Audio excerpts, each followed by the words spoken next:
Hello.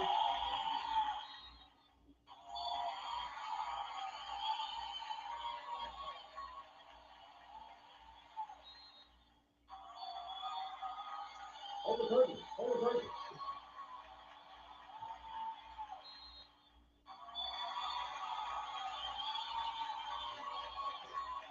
I'm waiting until I see someone here. Yay.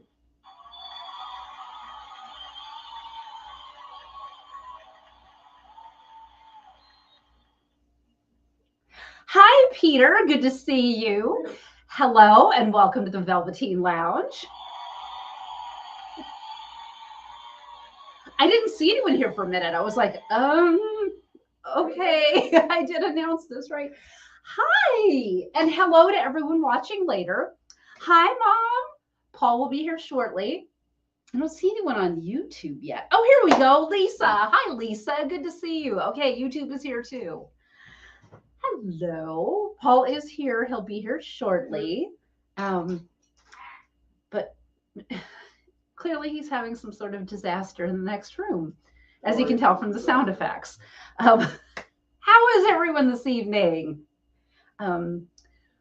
We went to a Broadway show last night, so we have a Broadway theme this evening. Hi, Eric. Good to see you. And whoever else counts. A Dime. Hello. Good to see you too.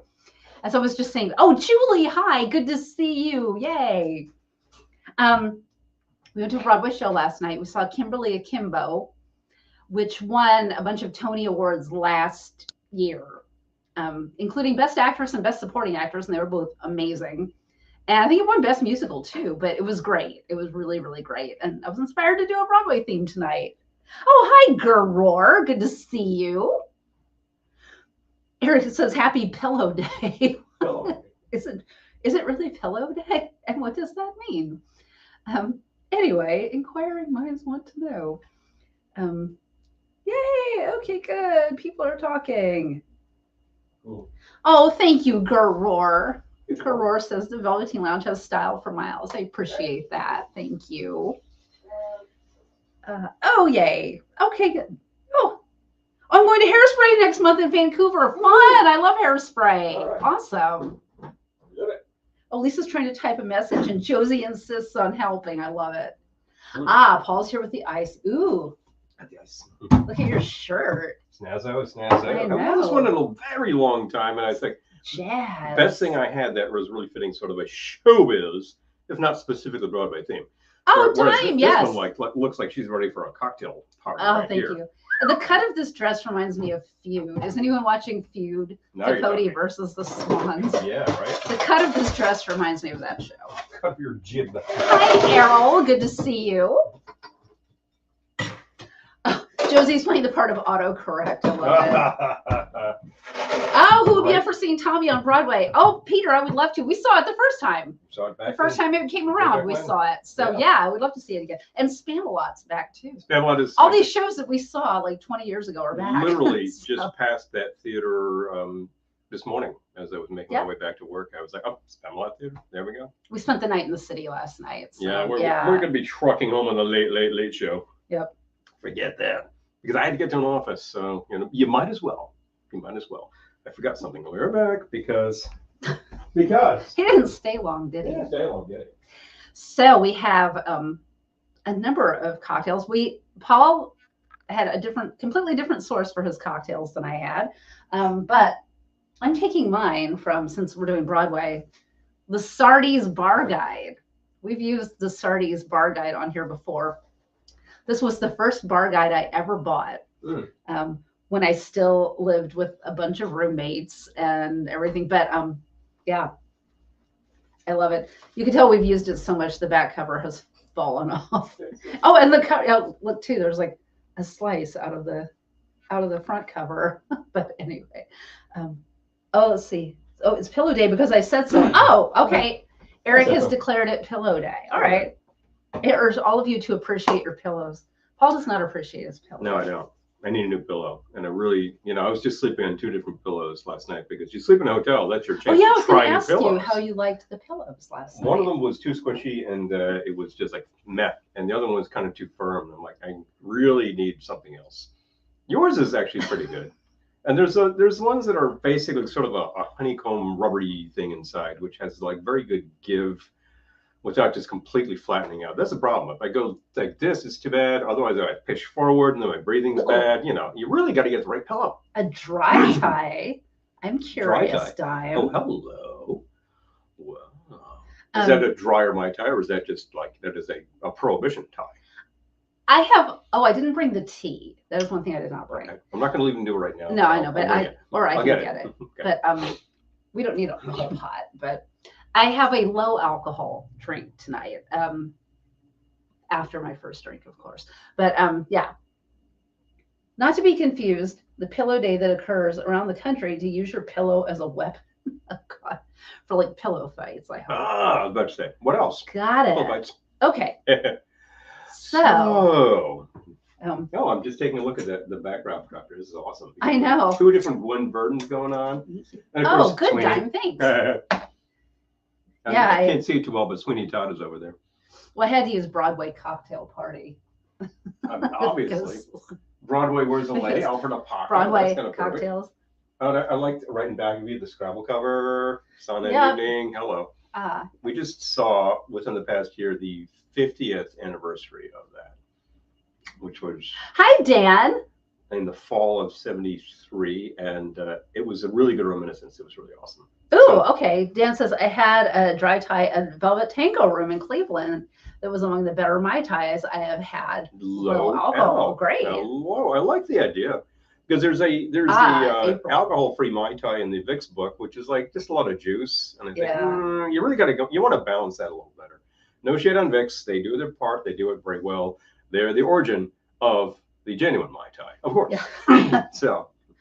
It also says, I almost always get assigned a hotel room with 2 beds. Odd, but borrowing the pillows from the superfluous bed, I can manage. I can make it work.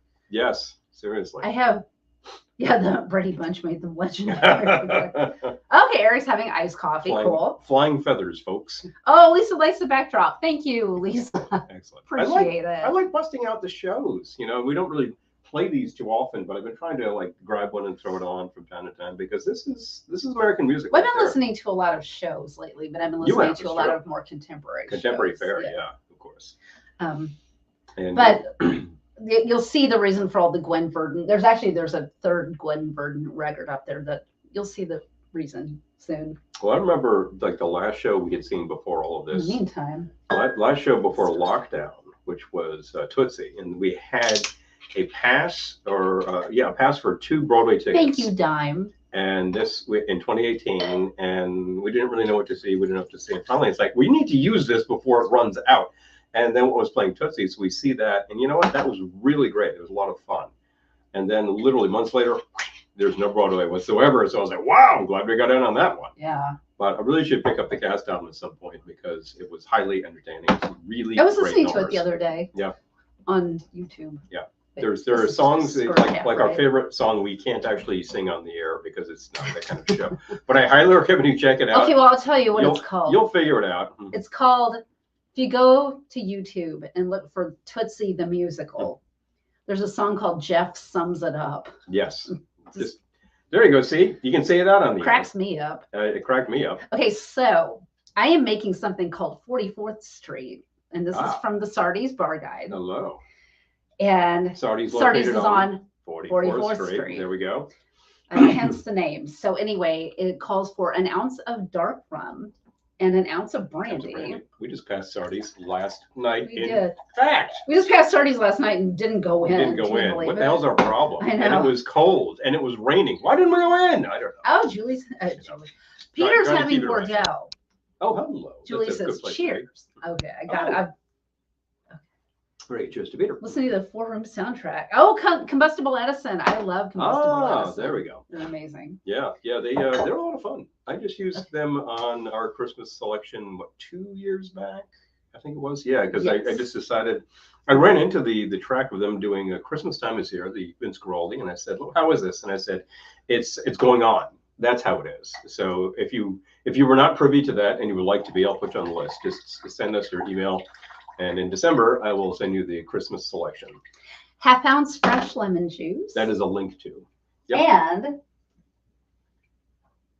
A teaspoon superfine sugar. Super. I know I could have used That simple is. syrup, but the recipe called for Damn it. superfine sugar, so I'm doing At what the Sardi's recipe these said. days, they have a bottle of simple syrup. This guy actually Yes, they dates from the do. 80s, at which point they may have been using sugar. But I think all the bartenders, Is for this all years, the ice I'm we using. have?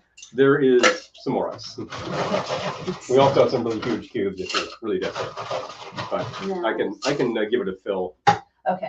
Well, you're supposed to shake with ice, and well, I probably will end up. What if that song was based on Dustin Hoffman's?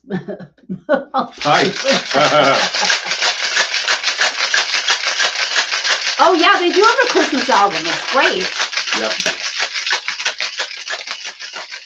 They don't have an album as far as I know, but there's a track. Christmas track. Yeah, the track. They performed that song live on Conan because he introduces them. He gives them a great introduction. It's really, really cool. Yeah. And I just pulled it off of the internet, and the quality is okay. It's You're not supposed great. to pour with your ice into your rocks glass. And guess what? So I have a rocks glass. We're a little literal around here, folks. Okay. Now I don't think I want all the. Well, maybe I do. All right, maybe I do want all the ice. You can always fish out some ice. So this is 44th Street, eh? 44th Street. So again, that was ounce of the dark rum, ounce of the brandy. Interesting combo. Teaspoon. Of the superfine and the superfine and the lemon juice. Half ounce. And that's it. So it's just it's sort of like it's a rum sour. Rum brandy sour. Garnish with a twist. Well, I like mine with a twist. So. All right. Hey, get out of there. Movie party question. What do you think is the best party scene in a movie? Oh, Breakfast at Tiffany's. Yeah, good one. Yeah, that's an excellent choice. Tiffany's is a very good party. Party you would like to be invited to? Okay. The first thing that came. No, two. I got two that came to mind. First Sandman movie, Christmas party. That's awesome. And we watch it every year, and some of you do too, and you keep watching it for the reason that we keep watching it. So this is interesting. This is like, so the brandy plus the rum was really, I was getting sort of a Mai Tai bouquet out of this thing. Yeah. Because I think it's the combination of those two kind of like punches at that sort of that direction. Yeah, that's interesting. If you put one more note in there, you put some almond flavor, you would be like, it tastes like a Mai Tai. It's very good. Have you ever tried to make a simple syrup out of atomic fireballs? Did we do Red Hots? I forget. Yes, we did Red Hots. We did Red Hots.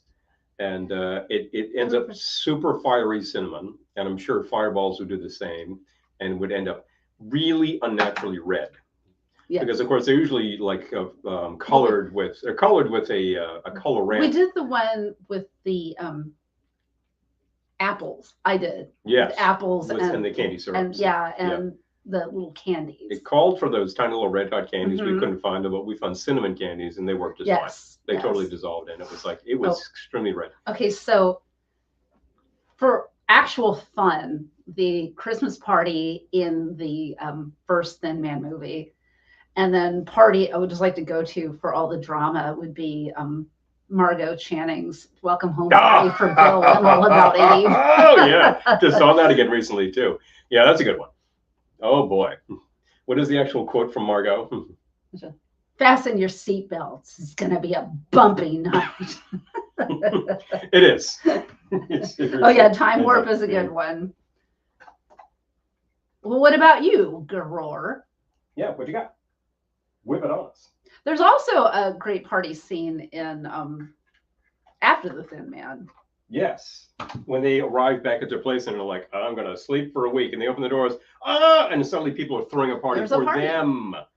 And great quotes, really, really great quotes. The whole series abounds with such things. And of course, I just adore in the third picture at the end where he ends up at the West Indies Club. Man, you could just live there. Yeah. People who are just like, the first one's the only good one, don't know what the hell they're doing. What is wrong with people? The series is really great. I mean, they do different things, but that third one, man, that club, so cool. And this has like the best Roomba sequence ever. So anyway. Animal House Toga Party. Now you're That's a good one. That's a good one. You remember Toga. Anyway. Ooh, canned some cucumber slices with red hots and Whoa. cinnamon oil. Oh, wow. Wow. Cinnamon apples. Oh, yeah, the party. Yeah. That's the question. Well, I remember the party is a good one. Somebody years ago brought us a jar of pickled okra. Now, I'm not a really big okra fan, and there's a real slime issue. Okra. There's a slime issue there. But if you were to cook it sort of dry, I'm not really a fan of eggplant either. But if you drain it, and bread it, and all that kind of thing, I'm okay with it. It's a texture thing. But the okra pickles were pickles. They just taste like pickles. Oh yeah, Beyond the Valley of the Dolls is great. Oh yeah. What is the quote from Z-Man throwing the party? This is my party, and it freaks me out. Yes. Yeah, that's pretty awesome too. Geez, now you got me thinking all other such things. Isn't there a party sequence in Ed, the Monkeys movie? Or is the whole thing just kind of whack job? It's been so long since I've seen that. The whole thing is kind of whack job. Somebody's invariably going to say, what about the party scene in The Party? Well, that's Garor said that. Oh, he said that. Yeah, okay. Yeah. Oh, yeah. There we go. And I tell you, the thing about that picture, I remember really disliking it for a while because I thought it was kind of a waste of Sellers. I mean, his character is so one-dimensional, but all of the peripheral characters, you got to watch the waiter. Oh, yeah. That is great slapstick. So that is really pretty awesome. Yeah. Pink Panther actually has a pretty good party, as I recall, with David Niven. What else? I mean, David Niven is the kind of guy who could sit there smoking a cigarette and you're like, that's the best acting I've ever seen. Palm Springs Weekend. That's all he's doing. Has a good party scene.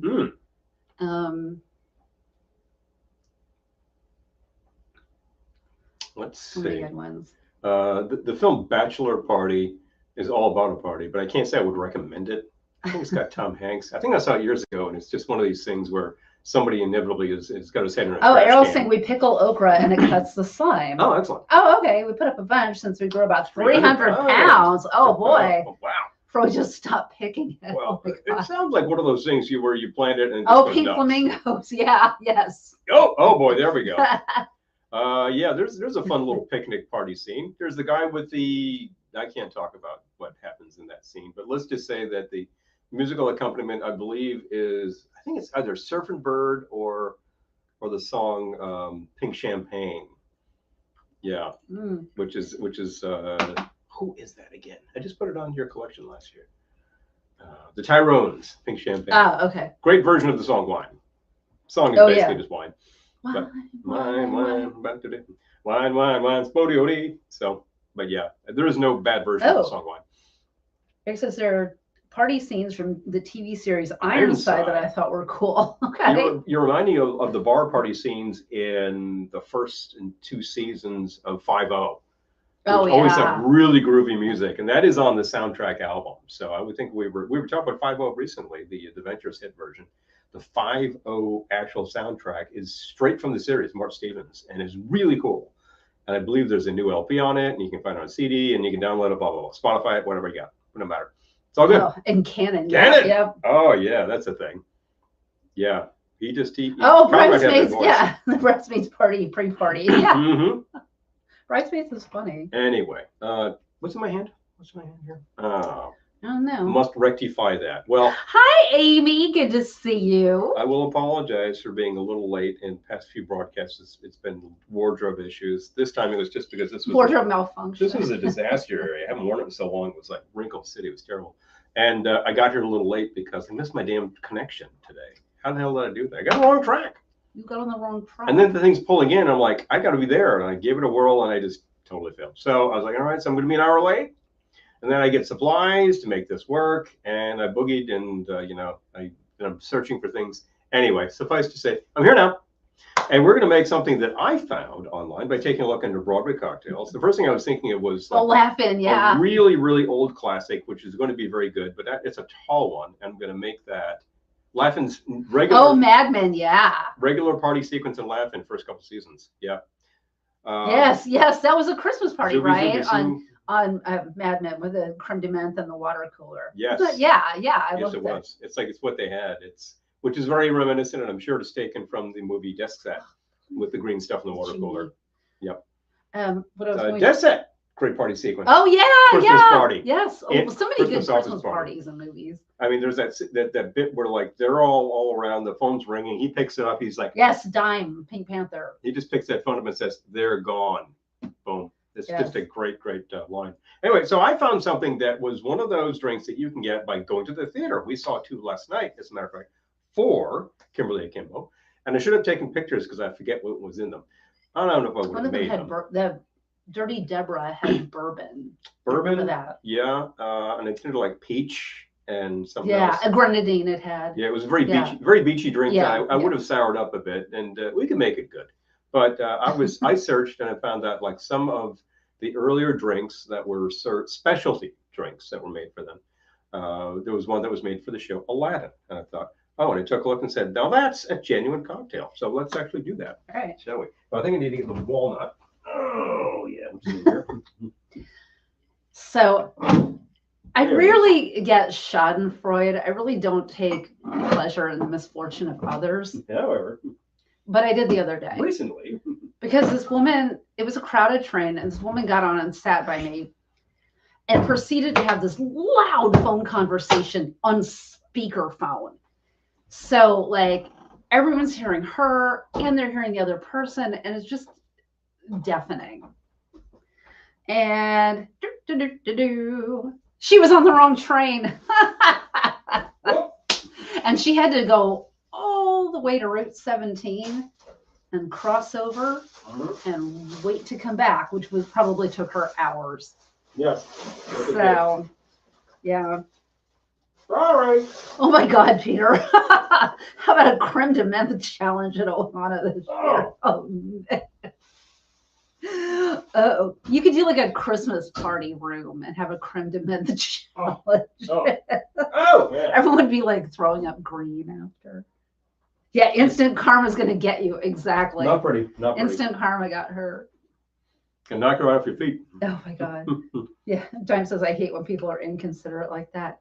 Yeah, and there's just and Paul has noted about me, there's just like a certain vocal pitch that drives me insane. Yeah, right in the brain. Yeah, it's just like, it really, like, I think I would rather have a jackhammer going than whatever that particular ting, ting, ting, ting, ting, ting. Yeah, seriously. Vocal pitch is. That thing. Yeah. Grating. Hi, Dominic. Good to see you. Hello. Excellent. Yeah, thank you. It was what I had that looked very showbiz, very Broadway, and a little bit fussy. I was gonna say it's a little pimp. It's slightly pimp as well. Yes. It is very true. Yeah, I was on a train once where the conductor is doing his job collecting tickets, and I had a paper ticket at the time, so everyone's showing tickets. Some woman's on the phone, blah blah blah blah blah blah blah blah. He goes, hi, Mike. He goes to her to get her ticket, and she's ignoring him, and he's like, ma'am, and she looks at him, and she just goes, oh, go bother somebody else. I'm like, lady, you know, if ever I wanted to grab somebody's phone and just throw it off the train and say, you go get it. I forgot to tell you this. Today. I forgot to tell you this and morning. Consider it biznatch. We were in the elevator at our hotel, and we were talking. It was just the two of us. And then this guy got in the elevator in his pajamas, yakking away on the phone. And he was so loud that I made it my job to keep talking. So if you wondered why I was being super chatty in that elevator, I was just trying to interrupt his conversation.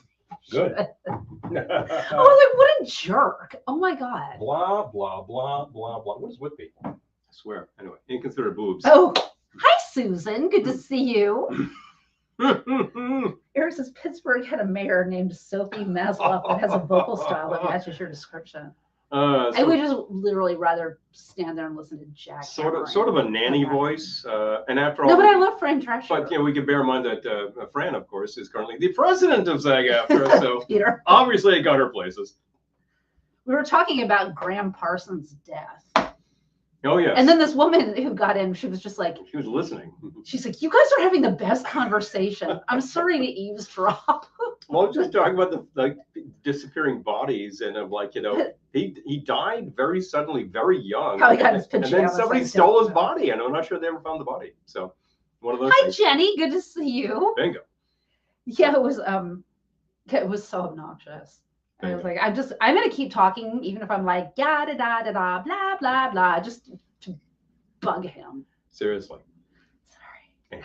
Anyway. have a little bit of my drink. And twice within the past 2 days, I've been in men's rooms where somebody's on some loud conversation, and it's really obnoxious. Hi, John. Good to see you. And I'm like, you're in the John, and you're on a call. You know, if ever you wanted to, if you ever wanted to make a lot of noise in there, that would be the time. So yeah, John, Ghostbusters. Rick Moranis being the ultimate host, introducing everyone. Yeah, yes, that's a great one. Funny stuff.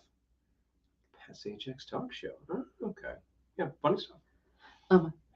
Oh wow. Yeah. Yeah. Anyway. You're thinking of the kind of noise that somebody would. Hi, Chris. It's sort of like a really grating Long Island accent. Oh, sorry, Mike. Anyway, so let's actually go with. No, it's more of like a pitch. It's a pitch. Yeah, it's a pitch. I'm gonna see if I can do it. It's like. Try to. Take your time. We need to perfect the technique here, so people know what we're talking about. I know what you're talking about. So anyway, now I'm doing like Jersey. I'm not. Yeah. I'm gonna be like. It's nasal. Yeah, it's right. You got to put it right in there. Lodge it. Yeah, I went to the liquor store and I got a bottle of blue Caraco, and I also got vodka, which was really expensive, and the blue Caraco was really cheap, and someone told me that it wasn't a good one, but I told them I don't care because I'm never going to use it again after this, and I just want to make this one drink. I was like, oh my God. We're sitting there saying Curacao. Anyway. Anyway. Oh yeah, Peter says Rick Moranis. I will always think of the Mackenzie brothers. Yeah. Yeah, that's right. Long Island accent. Hey, yeah. take off, eh? Hoser. Okay, so I need to figure out what the hell I'm doing. Okay, so this was the Aladdin drink, which simply was named A Whole New World.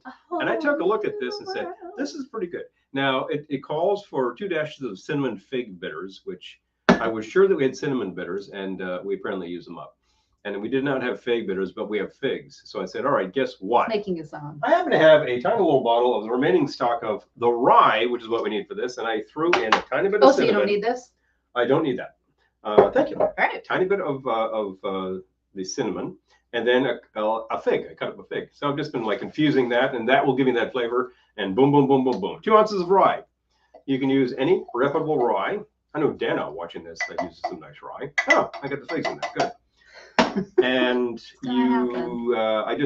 I've seen recently a very good price on Rittenhouse. That's a good place to be. Oh, did you get the honey syrup? I didn't get the honey syrup. All right, well, guess what? 1/2 ounce of walnut liqueur. We'll put that in. But I'll do the lemon juice first because it's an easier measure. And I think we have a 1/2 ounce measure in there that would help me out there. Mm-hmm. Well, I just do halfway between. You know what? Why isn't that actually 2 ounces? I measured out 2 ounces exactly. Can you pass me the bourbon, please? I want to top this up with bourbon because somebody ripped me off here. Love child of Cyndi Lauper and Fran. Already smells good. Oh, yeah, really. It's like actually the vocal pitch. Like I feel like Fran's voice is a little higher than I'm thinking. Yeah. Ultimately. Oh, John says I'm really low on mixers tonight, so I'm drinking Cosmopolitans. How cosmopolitan of me. Well, it's perfect for a Broadway. Hello. A Broadway theme. You don't say so. Cyndi Lauper's sister Mildred. Fig Newton bitters. Mildred They'd be Lauper. really good, actually. It was Mildred Lauper. That was her. There you go. 1/2 ounce of walnut liqueur. This is one you made. Yeah. The bottle looks like another crime scene, but that's just because it keeps leaching out some of the tannic stuff. But you know what? It still smells great. It works fine. You know, you can buy yourself like Nocello or something that would work, and this takes what, 1 ounce of the honey? Yes. Did I actually make that recently? Actually, don't. I was gonna say we might have that. Oh, jeez. I would have used up what I made though. All right, back to the drawing board. Oh my gosh. Boom, boom, boom, boom. Errol says we did some engineering work for a company that had 2 engineers, Doug and Bob. I love it. Kelly can do a mean Fran Drescher project. I went on for her in Grease. I was her understudy in a production of Grease when I was a teenager, and I went on one night. When in doubt, improvise. Yeah. Yeah, he sent me this recipe today. I was like, okay, we don't have any of that, but They make it work. it's his drink. All right. Here's the problem I have with drinks with ice. And people often ask me, like, you do a lot of up drinks. I feel like when they have ice, I drink them too quickly because I think I'm just like subconsciously afraid that they're going to get watery. So I tend to guzzle them. I feel like an up drink, I take more time. Oh, thank you, Time. Somewhere there's a photo. Actually, I think there's a photo on Facebook, but it's like old now. So I'd have to try to find it. All right. Whole ounce of the. She's not in it because she wasn't there that night. But... Recipe, please. Yes, I'm going back to it. Thank you. All right. Okay, got it. There we go. An ounce You of. got your lemon juice, right? I got the lemon juice in there. Okay. There we go. Ounce of the syrup. And that's very sticky. And where's the spray? It's right here. Thank you. Want me to spray it? Yes. There we go. That'll do. That's all you need. Okay. Oh, You ever heard Johnny Thunders talk? You could hear the Queen's accent through. I love it. Oh yeah.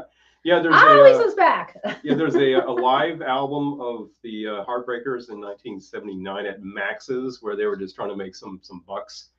And he's just in the middle. He's like, "Yeah, let's get a number called Chinese box," and they bust into it, and it's like, what is holding this man up A right female version of Car Talk. now? Hello. Weren't they from Boston or somewhere I thought in that part of the world? I'm kind of thinking that. I thought, yeah. Anyway, so 2 ounces of your rye, a whole ounce of the honey syrup, a whole ounce of the lemon juice. They're trying to make this thing a little larger and fairly sweet, as a matter of fact. Half ounce of that walnut liqueur, and then 2 dashes of the cinnamon fig bitters. If you can find those, use them. If you can't, dummy it up like I just did. Please. Yeah, you should take it easy on this. I'm telling you. It's not intermission. You don't have to slug it down. It's the ice, I'm telling you. It's the subconscious. Big with ice. There we go. Straight into a cocktail. Well, my next drink is low alcohol. Patrick. Before I move on to the straight wine. Yeah, I was going straight. Speaking of Fran Drescher. There we go. Hey. I'm going to try this as is and see where we've gotten. Splashy. I need leave a little room because of. You got extra in there. That's actually quite a nice sour. That's well done. And oh yeah, that's good. ginger ale's in the back of me. Yes. Take a splash of ginger ale. I feel like it doesn't need much ginger ale. No, it's just a splash. I mean, you could top this with a lot of ginger ale, and it'll be a tall one. Have a little bit of think his drink. It's a cocktail. Yeah, have a little Maybe drink. a little bit of your drink. So you really just want to give it like a. That's about it. Oh, Click and Clack. Yeah, they were from Boston. Okay, they had a garage in There we Cambridge. I thought I remembered that. Thank you, There you Amy. Yeah, so We can make Josie bigger than she was. yes, Better than she was. Click and clack. Welcome to Car Talk. So what's going on with your car? Stronger, faster. $6 million bird. Oh, you gotta click move this. Boom, boom, boom, boom. I got Alexander Hamilton. Speaking of Broadway Very good. shows, I got Hamilton. Hamilton. There you go. And I would reach for it, but no, here we go. I got Burr, the other Broadway show. This is the one that didn't run. Nobody wants to hear about him. No, I think he's in Hamilton, isn't he? I tell you, you win a duel, but then you're just, persona non grata forever. Someone for winning. Aaron Burr's in Hamilton. Burr is in Hamilton, yes. Yeah. I'm just thinking about the show Burr. No one does that, Burr. No one wants to hear about that guy. Once again, I'm thinking, someone for winning. What did you win? You win enmity for the rest of your life. What movie has the log line? Sometimes when you lose, you win. Risky Business. Oh no, it was. I just watched it the other day. That's why I'm remembering it. American Reject. Oh, American Reject. Sometimes when you lose, you win. Yeah, that sounds fun. Hey, check it out. Bar. Oh my gosh, we have Carol Burnett show on, and she's sitting at a bar. I love that. Henry is. And Harvey Korman just grabs a bottle and goes, pour. Literally, cork in the teeth effect. That's good. So I don't want to get distracted, but they're standing at a bar that looks very Broadway to me, like a Broadway service bar, Thank you. which is very fun. There I we wonder go. if I should hold on to that. To wonder is to answer To your question. Hamilton. Anyway, so Hole in the World, very good. And the recipe is just right up there on playbill.com. They had, I think, 3 or 4 things that were from shows that you can get. If you go to the show, it will usually tell you the ingredients. Shows are going to tell you exactly what's in there because of. So John's asking if we eat dinner on Wednesday nights. Yes, we do. yes, we do. We had a frozen pizza. Yeah. Cooked, of course. It was a cooked. We did not have it. It was frozen. a hot pizza. Yes, it was not a frozen But, pizza. It started out as a frozen pizza. We need good lining the stomach food on Wednesday, good, and neither of us has time to cook. Good garbage up food, and it works fine. I mean, I used to do stuff on the grill before shows. That's craziness. I can't do that. So, I mean, we might have like some leftover things, or might do sandwiches, but honestly, throw the pizza in the oven, let it do the work, and it's actually a big carby thing that helps to absorb, if you know what I mean. So. Errol says, I like dodgeball. I found that it's best not to have a plan. That way you're not so disappointed when it falls apart. Oh, seriously. Okay, well, for my next drink. This would be good with the walnut bitters too. Yeah. I think, yeah. So I need ice. Okay. Got some more ice. This is a low alcohol drink, which we've made before. I don't know if we've made it on here before. I'm not sure we have. It's been a long time. It was one of the first things that we made from the Sardis book that looked intriguing, and we found the ingredients and said, this is a really great punch. I'll get the tea. Okay. So you need how much tea? I'll take an that. ounce. Okay. No, let's do the ounce and a half. Ounce and a half. Please. Okay. So this is from the Sardis Bar Guide, and it's called Gwen Verdon Iced Tea. Because Gwen Verdon used to order it at Sardis, apparently between shows, but it's so low alcohol that I'm sure Gwen was fine. Well, she was married to Bob Fosse, who was consuming a lot of alcohol and drugs, so she was a teetotaler compared to him. But that's what the air fryer is for, right? Yes, we do use the air fryer for the pizza. We have actually done that for reheating the pizza. For reheating the pizza, yes. So, and of course, we use it on the air too if we want to make something, apps. So, okay. So, Gwen Verdon iced tea is 4 ingredients, equal parts. 1 part tea. We have a question from Eric. How about a low alcohol Manhattan? Very funny, wise guy. I'll tell you what. That would just be like a cherry in the bottom of a glass. In the bottom of a glass. I actually am the pioneer of the no alcohol martini. Figure that one out. But you know what? We have a friend who does not drink. And I said, you know what? I always thought that you should have a cocktail glass in your hand with drink of your choice. And I said, you needed some classy. And I even put an olive in it. And he was like, this is very good. So clearly that worked. Okay. So 1 part tea, 1 part grape juice. Uh-oh. I might have steered you wrong doing the big measure. Oh, boy. I'll take the orange juice. Orange juice. Yep. That's in back of me. Yes. And the wine. The wine is in the door. Calls for tangerine juice. I'm going to use orange juice and a dash of bitters. Tried. One reason I was late for getting back here was I was really trying to find. We did not have time to juice tangerines. Yeah. Also didn't have tangerines. Well, choose my tangerines. Yeah, sure. Okay. Oh. So. Pickle my. Oh man. You're just about to make it.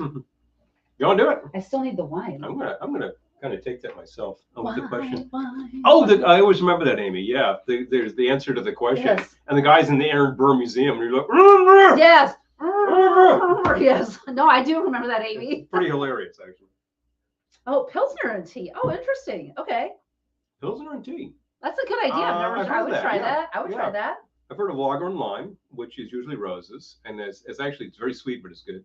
And then I've heard of beer and tea. Oh no, Lisa! Kind of shandy. Glendora wine glass.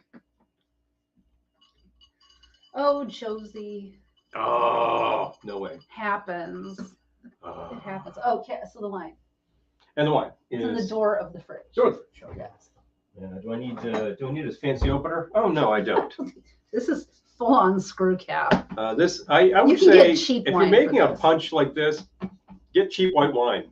If you can read that label, yeah, this is an inexpensive white wine, perfectly suitable to this. And you know what? White wine. In the summer, when we're on the veranda and we got a little fire going and whatnot, and maybe putting some stuff on the grill, etc., I would enjoy this bottle of wine a lot.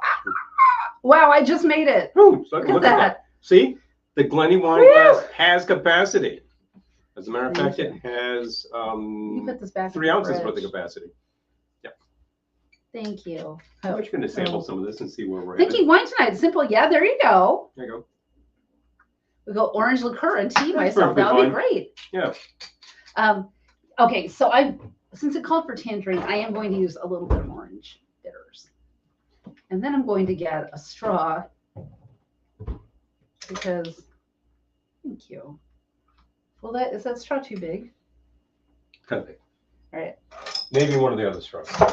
A small straw. Small straw. Pardon me. We got some perfect small straws, which are in fact mate straws, aka bombillas, and they are perfect. And as a matter of fact, we passed somebody today who had a mug and one of those, and I'm like, he's having a mate. But it was at the hotel, so clearly he's just visiting and seeing some shows, I bet. I found people come to New York. Hold on.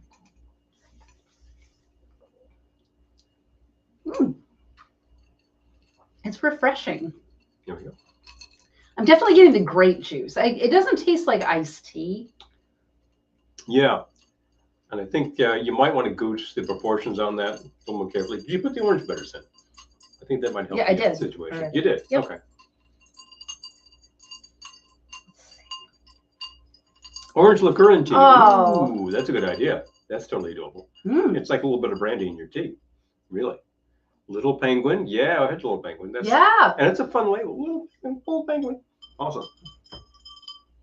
Might use a little bit more bitters.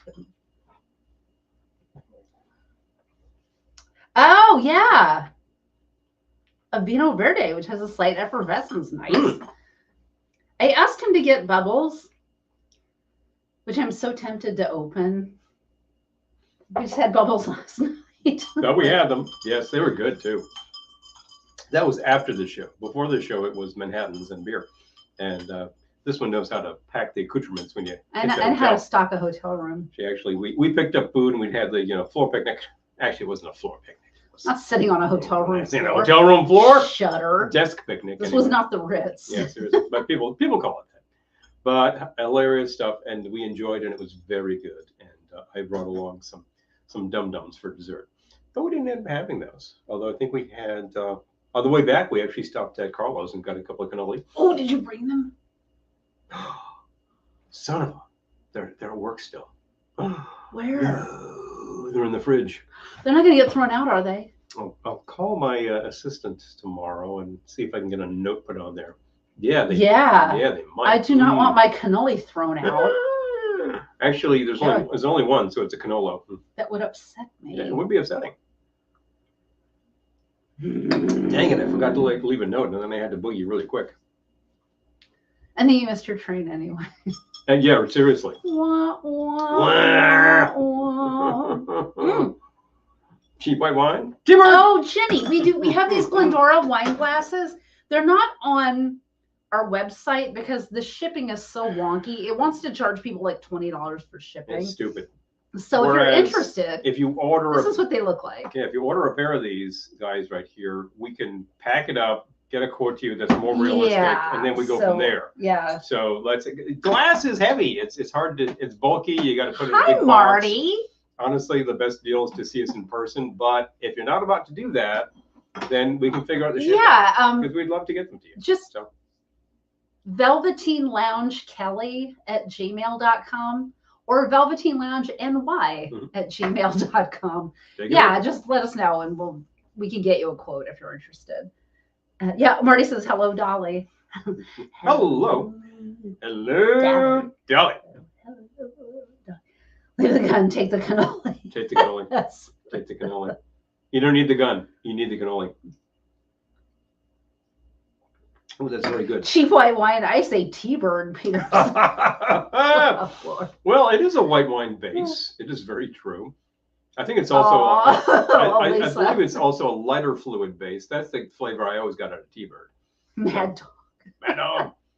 Mad Dog is the one that's still around in the greatest variety. Eric, we have them. Don't worry. Like what's that that truck stop south of the border that you get as you're just crossing the border?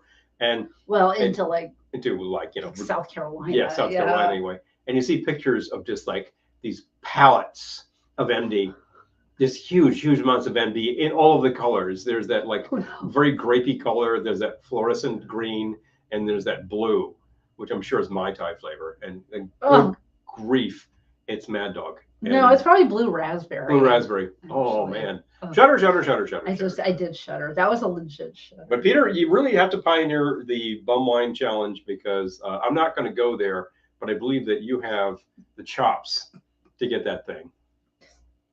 Oh, that was that one. I think that was the slip of the finger. I think so. Errol says, we left a bottle of champagne in my dad's fridge and forgot about it. Dad said it sounded like a hand grenade went off. Oh, public safety announcement. Don't let your champagne freeze. Man. Yeah. Well, we've had that effect when we have a bottle that we recork. Well, we don't put it, you can't put the cork back in, but you can put the stopper in, and then you put it out. I'll put it out there when it's cold, and sometimes it's not cold enough. So then when it starts to heat up a bit, it gets active, and bang. Gunshots. There you go. Well, we've heard the cork blow off in the fridge too. Definitely. Yeah. It's like it's not enough. Yeah, Boone's is not a T-Bird type product, but it is it's a lower alcohol fortified wine product. And we do have availability of that in our groceries, because our groceries can't carry regular wine. Peter's well aware of that in New York State. Kurt Rohr says, as a Canadian, I must know, what are your thoughts on Caesars? Okay, which is to say a tomato juice based cocktail.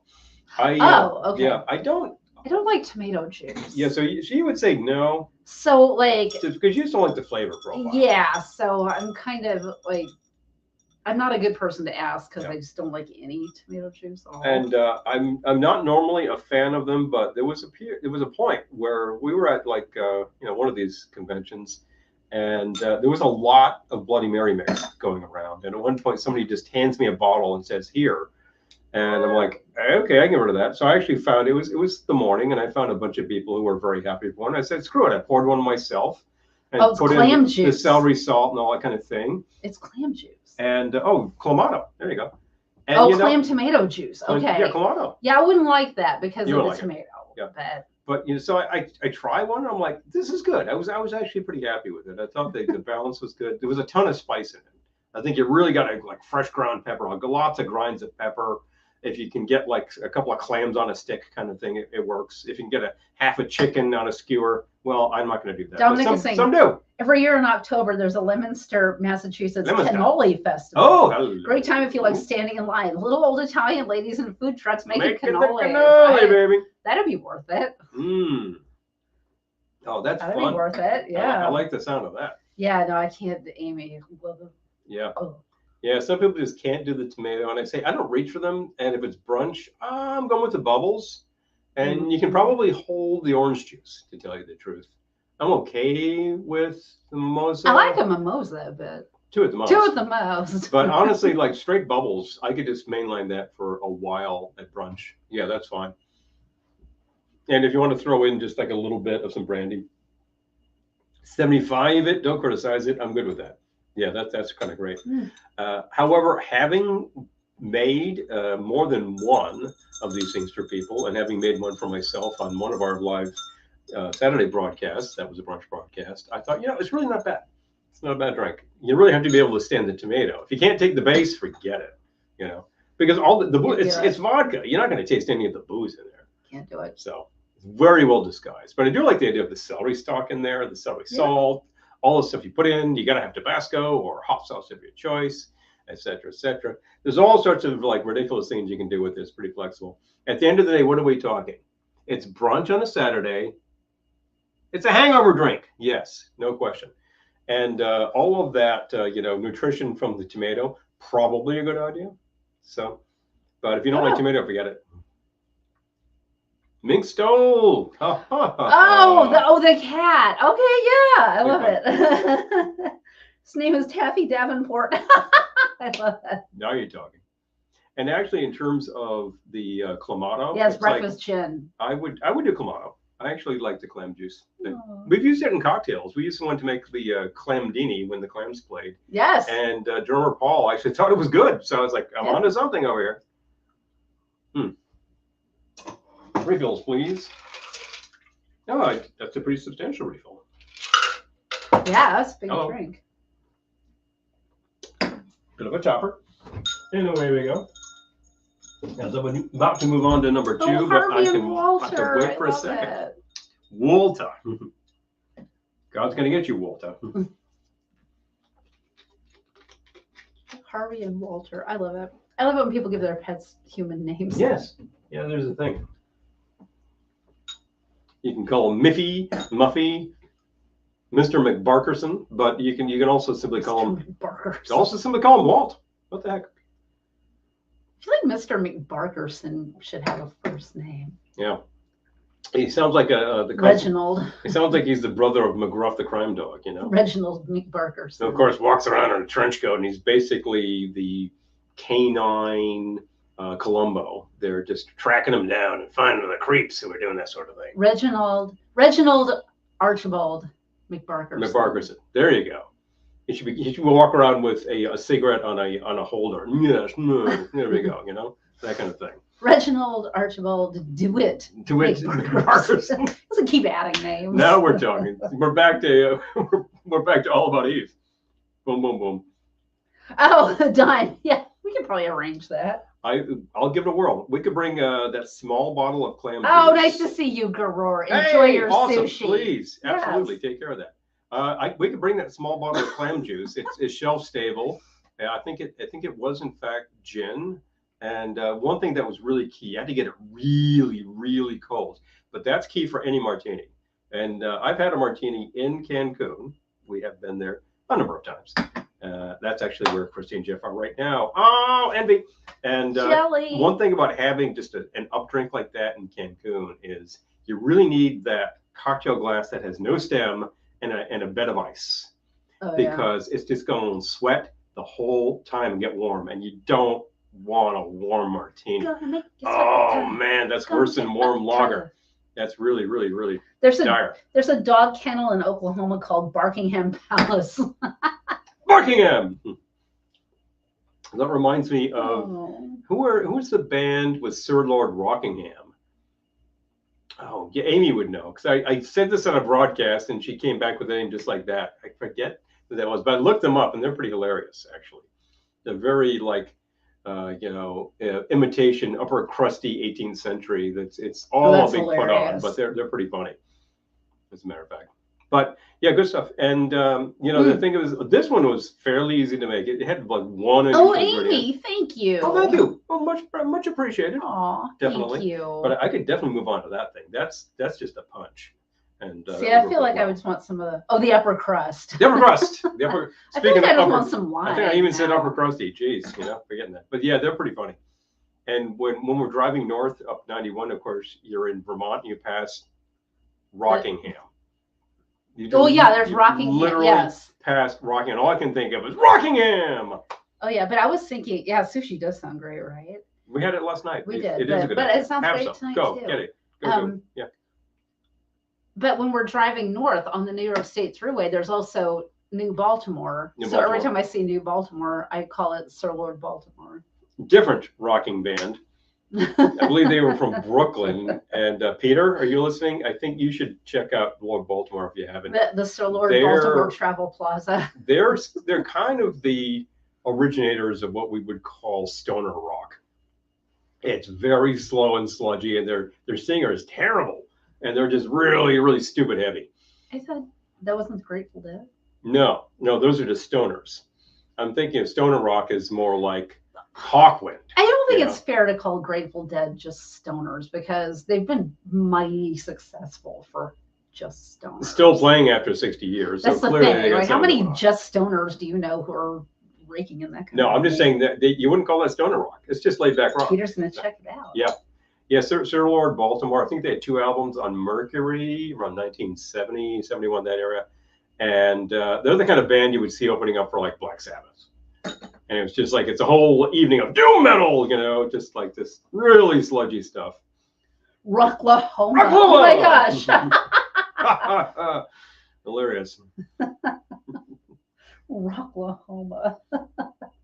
Is Fish stoner rock? Well, Paul would call it stoner Their rock. fans are certainly stoners. They themselves are fairly accomplished players, and I believe they're normally Fairly. known as a jam band, which I would call the Dead a jam band. Do they play songs, or do they just get up there and just like noodle for 30 minutes? You know, if it's interesting enough, then there you go. That's the kicker. And Fish really kind of took over that slot once the Grateful Dead wasn't really in circulation anymore. So, but after like 40 years Martin, of playing a guitar solo, it was time. So. Oh my gosh. New Baltimore, get rid of Rod Rogers. No, man. Yeah, I think they took out all the Roys in these rest stops. I tell you, if Moto is still viewing it, he's a big fan of Roy Rogers, and there are fewer of them out there. Damn it. We used to have a Roy's. Didn't we used to have one in town, and then it became Popeyes? Is that right? That was Arby's. It was Arby's. It was Okay, Arby's. there's a thing. Arby's is the kings of roast beef. Although, like, really. If you want the king of roast beef, that would be a Rhode Island joint called Waltz. That was Broadway. Where's the awesome. way? Good spotting. Hello. Excellent. Some favorite Broadway Check that out. There we go. Alfred Apaka. Yeah, that's a good record, as a matter of fact. And Dominic, you would know that record. Absolutely. Amy says they're from Boston, and they're so fun. Rock and Roll Butler. Friend of the working class. Lord Fauntleroy. Hi, Gettysburg, ma'am. Good to see you here. Yeah, they have this, like, you take a look at their album. Nobody's talking covers. Broadway musicals. I know, Marty, right? Okay. Well, we did see a good one last night, Kimberly Akimbo. It's Highly closing at recommend. the end of April. Yes. And if you play your cards right, you can get tickets for a decent price, which we did. We had points on. Yeah, and we saw like the actual ticket price and went, whoa. Okay, I know we had New Jersey Transit points because we buy our tickets on our phones. We ride the system. And I don't know. One day it just said like check out your points or whatever, and I did, and I had something like 20,000 points. Boing! What can you get for that? Yeah, and like money off tickets was like 500 points, and it's like since we go into the city so often, we like get a lot of an points. obscene number of points. So we'll probably be seeing more shows. I think that we're at the. Hi, Marky. Good to see you. Speaking of points, I think we're at the circumstance where we could probably get a couple of day passes at Six Flags or something. That'd be fun. Oh my gosh! Well, speaking of Kimberly Akimbo, she it's so good. If you're in the New York area, go see it before it closes next month. It's going to be closing at like the end of next month, and it's award winning, and it's a really fun show, and it's a very poignant show. It would be wrong for me to open that wine, wouldn't it? Open that wine? Yeah. We have an open wine right here. I don't want that wine. Oh, I didn't want that wine. I didn't want that. I can open wine right. Oh, you want the Book of Mormon and Hamilton. You want the red wine. I know someone in Book of Mormon, actually. Yeah. Hamilton is, you can hear the score online, various places, and I got to say, it's an extremely satisfying score, because you were taking a music class where you were handed one of the numbers from Hamilton as sort of a study piece. Oh. And I was listening, and I'm like, you, this Peter. is a cool song. Peter gave me permission to open. No, you can do it. I need You need the topper? Yeah. And you need the uncorker. The cutter thingy.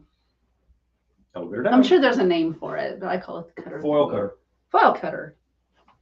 Open it. Yeah. I'm getting a lot of peer pressure here. Do it! or Thank you, Marky. I was trying to save that one. No, I'm not going to save the wine. Save it for what? Drink the Pope is coming next month. No, drink the wine. Drink the wine. Seriously. Oh, the band. Yeah. Harold Singh, when you mentioned transit, it reminded me that the band Chicago started out as the Chicago Transit Authority. Yes. Yes, it did. Yes. Yes, it did. Because their first album, still available after 50 years, is actually labeled Chicago Transit Authority. Gettysburg, man. Yeah. It wasn't windy here today, but bizarrely, I got off the train and it was raining, which was unexpected. But that's CTA, and apparently the actual CTA complained, so they decided to withdraw it to simply Chicago. Their second album is in fact properly titled Chicago, not Chicago 2, although it's their second album. That's the one that had the really big hits and away they went. I like those first two albums a lot. There's a really slow side of the second record that's not that great, but I think the rest of it is pretty cool, and the whole side that's got the suite with "Make Me Smile" is a really favorite bit of music from mine. So, hi, Kalaka boy, good to see you. Hey, Kalaka. So all you music fans, there you go. Yes, Easter next week. We have a giant chocolate Easter bunny Hello. that we need to dig into. Gotta eat them. They came from the Lions Club, I think. Yes, it is a Lions Club Hello. chocolate bunny. Wait. Crazy windy. Yeah, last week it was crazy windy here. Nerds. Yes. Yeah, we've had it. We're going to get it again. Last year was the first time I have seen, and this is definitely an evidence of something changing out there. Our fence, one section of it blew off. It literally blew off. Do you think that I put this in with these dinky little screws? This was like a 3.5-inch lag screw holding the fence on, and there was like 8 screws holding the sucker down. Blew off. Okay, something's up. There you go. So I battened it down again, but one section of it is now held on with the Echo and the Bunnymen have a song called Cutter. Okay. Cutter. Now you're talking. Echo. I was just recording some Echo recently. Yes. Yeah, it's a good question, Errol. What's the deal? You know, it was the 60s, and big companies and big corporations and big metropolitan government corporations were just like, you can't do that. These days, they'd be like, whatever, it doesn't matter, because the stuff's just, it's a different head these days. Although even in 1969, you were at the verge of that sort of thing being a reality, which is sort of an Andy Warhol reality, you know? That's a good one. Everything is usable, everything is famous. Ooh, yeah, this is the Montepulciano. I got this because it was a good price. It was a good price on sale. Oh, Marty, that's so funny you would mention Crazy for You, because I had a job back when I was in acting school selling programs at the show Crazy for You. Hello. Maybe I was working a performance that you saw. You know, sometimes you just kind of got to dig in. Peter actually recently saw a disc that Mike made for us, if Mike's still watching, 99 commercials from Long Island TV from the 80s. And there was a hell of a lot of commercials for Broadway shows because, of course, all you need to do is hop on the LIRR to get to Broadway. And it was just stuff from the period, like, you know, Mr. Edwin Drood, that kind of thing. We're going to hilarious commercials. I'm going to Marty is still here. I'm going to re-rail it to Broadway. Please. Sal, favorite? I'm just talking Broadway. Favorite musical? Favorite play? Straight play versus musical. There's a difference, of course. Yes. Yeah, one doesn't have music. One doesn't have music, but that's the thing. And musicals, by the way, do not have soundtracks because they're not movies. They have cast albums. I'm looking at one right now. Sweet Charity, cast albums. Bear that in mind. 1,000 Yards at the Widest Point. Chris, oh my God. Whoa. Hello. Okay. Oh, yes. Based on Girl Crazy. Yes. I sat in the audience many times. That was one of the perks of selling programs. When it wasn't intermission or before the show, you could sit there and watch the show. Yeah. One great thing about Broadway cast albums is if you find them, you're probably not going to have to monkey around on Discogs with getting the right pressing. This is an original press on Sweet Charity. That's the original press on New Girl in Town. That's an original Sweeney Todd. Cliff Burton looks a little like Nina there. Yeah, she looks more than a little like Nina there. She looks a lot like Nina there. Is Nina watching? If you want to take a look there. Yeah. Oh, that's so funny. Charity, of course, is an awesome show. Neil Simon does the book. Cy Coleman, Dorothy Fields on the music. It's fantastic. Based on anybody? What is this based on? Oh, that's so funny, Gettysburg, ma'am. I didn't know that. So we're talking shows. What is Sweet Charity based on? It's based on a movie. So when the first one gets a prize, you know what it is. Yeah. if you can read this, then you can probably be there already. That's how Lauren Bacall got seen. Oh, wow. Walking the beat along Broadway and handing out programs. I love it. Oh, seriously? Definitely. The Crazy Eddie's commercials. Yeah, seriously.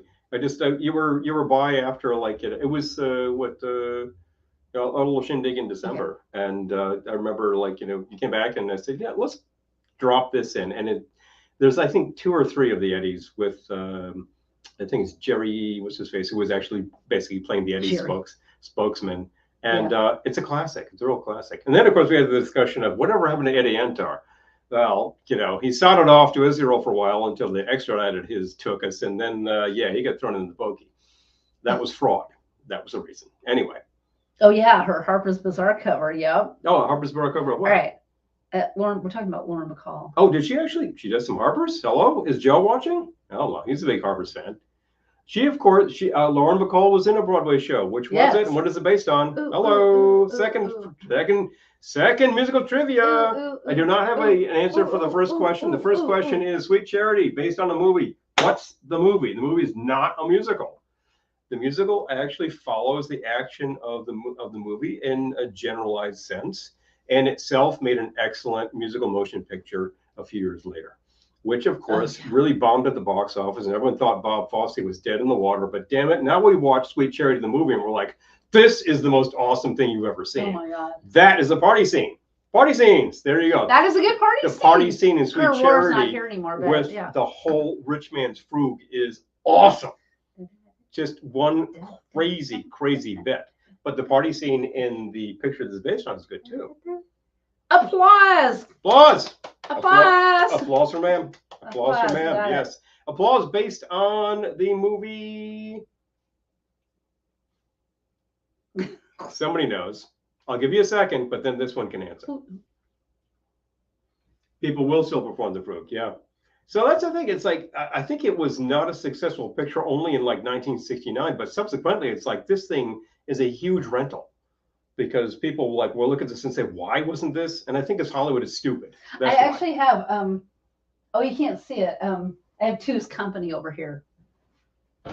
Oh, Two's Company Betty Davis. With Betty. Yeah. Yes, she herself did Broadway too.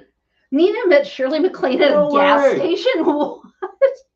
Will it be regular or unleaded? Yes, Getty from you are correct.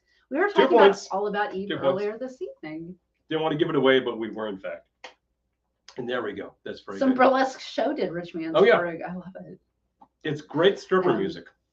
Well, burlesque, not stripper. So, but yes. So favorite musical, favorite play. Anybody? Throw your comments down here. And Mark, if you're still here, throw in a link to your stuff because you're doing some pretty cool stuff these days. Oh, I'm a huge Bacall fan. Oh, I remember reading a book about her when I was in high school. Mm-hmm. Yeah. Which I'm sure you own. No, she had an interesting time, and she took her share of flack at the time, but she delivered a very specific thing to the screen, a very specific piece, which I think was great. So Oliver, Dime was saying. Okay. Oliver, hello. All right, now I gotta think. Okay.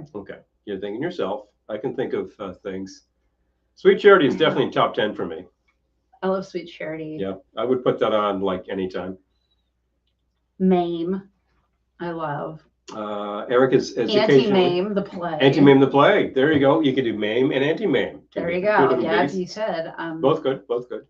Eric is occasionally in the mood for Hair. Oh yeah. Oh yeah. Yeah. I owned a copy of that for years, and I thought it was hokey. And then I actually put it on and listened to it. I'm like, there's some. I knew half the songs, not just because of the big hits, but because of the song "Walking in Space," which I had first heard from. Quincy Jones. Lisa. Yes. Yeah. Fosse. Yeah, we have seen Birdcage. I saw Birdcage when I was on tour in a show, which was kind of funny. I saw it in Milwaukee. When we were at a sort of a discotheque thing and we danced, I'm frequently doing this business. Maybe our favorite musical has yet to be written. Oh, intriguing. There we go. Hello. In terms of drama, there's always Who's Afraid of Virginia Woolf. Not as lighthearted as Anti-Mame, but oh boy. Speaking of your straight plays, yeah.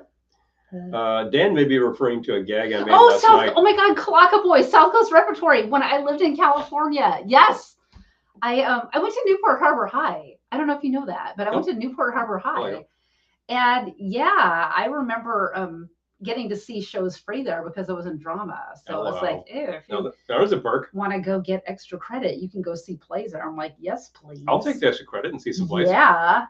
You know, subsidies for students. That's a classic. Subscriber, I love it. Oh, yeah. Prelude to a Kiss. I love it. Oh, Tommy. Yeah. Tommy is great. And Tommy is coming back to Broadway. And speaking of Tommy. Broadway. Oh, you played Tommy in Music Man, Marty. I was in Music Man. Yep. Mm-hmm. Oh, West Side Story. Yeah. Yeah. Well, that's stone cold classic. Yeah. And no matter how many times I've heard the music, I put on that whole score, and I've got my dad's copy. Mm. Not only is that a bit sentimental, but like it gets me every time. Yeah. I mean, just it right there. And it's the music. The music just has that emotional power. What was the first play I saw on Broadway? Oh, okay. Broadway, which of course brings us right back to Gypsy. Gypsy's definitely top 10 for me. A chorus line. Chorus line. Oh, wow. Yes, I was doing a summer European tour. This was when I was in college. And we rehearsed at Hofstra University. Hello. Alma mater, speaking mater. But yeah, so we could spend a day or two in New York City before. And I met up with a girl from the tour who was there with her mom, and her mom had lived in New York. So she took us on the A train, and we saw Chorus Line. Well, you know, I was beside myself. You can take the A train. It's the fastest way to get Oh, you attended Modern Day. Oh my God, I love it. I love it. I have friends who went there. We probably know people in common.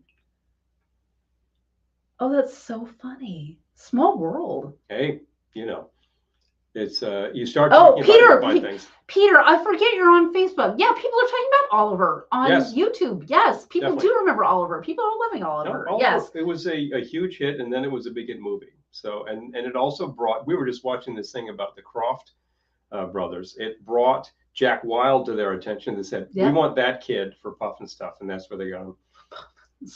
And then they and apparently there are only 17 episodes of Puff. We'd like to derail your career. I mean, have you started a TV show? There's also a funny story where Jack Wilde was one of the first. One of the he made a lot of money on this show, right? And he was just a teenager.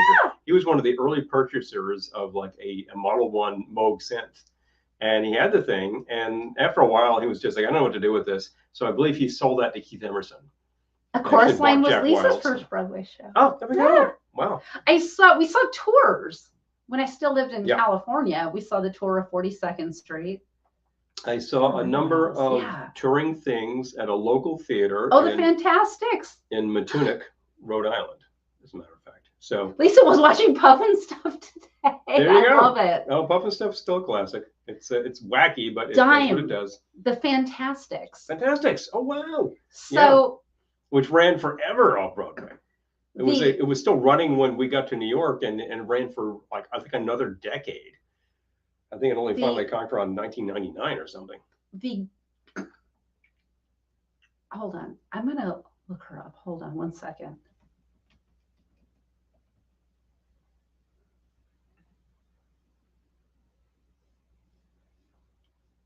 Gonna check it.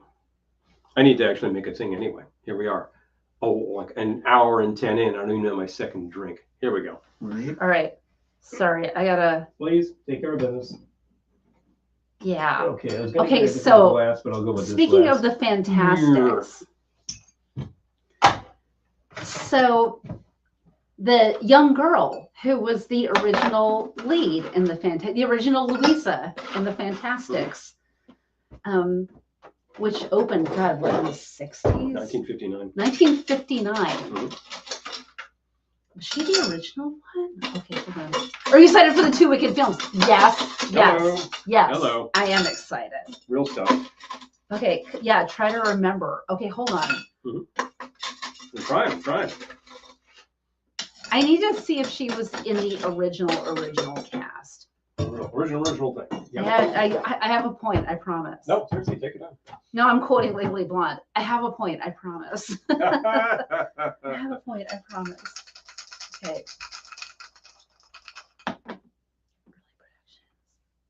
Hold on. Jerry Orbach, of course. Off-Broadway revival. Okay.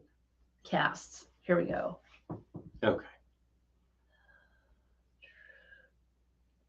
1960. Rita Gardner. That was her name. Rita okay. Gardner. So, one of the original Louisas, Rita Gardner, I'd be sitting in the waiting room waiting for my voice teacher, and this elderly woman would come out of her voice lesson before me, and she was very friendly, and she's, hi, how are you? And everything. I was like, oh, great.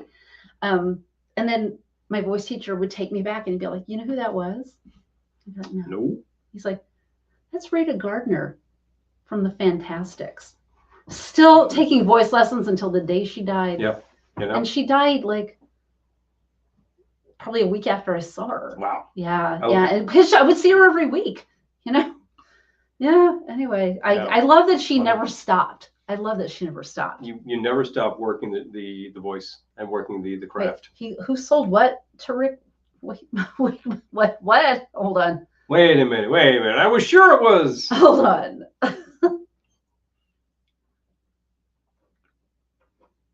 Oh yeah, it didn't play chords. Yeah, because it's a monophonic instrument. Yes, I am excited for the Wicked films. Yeah. And Julie says I've seen quite a few plays and musicals in Stratford, Ontario. I think my favorite musical was Camelot. I love it. There you go. I love it.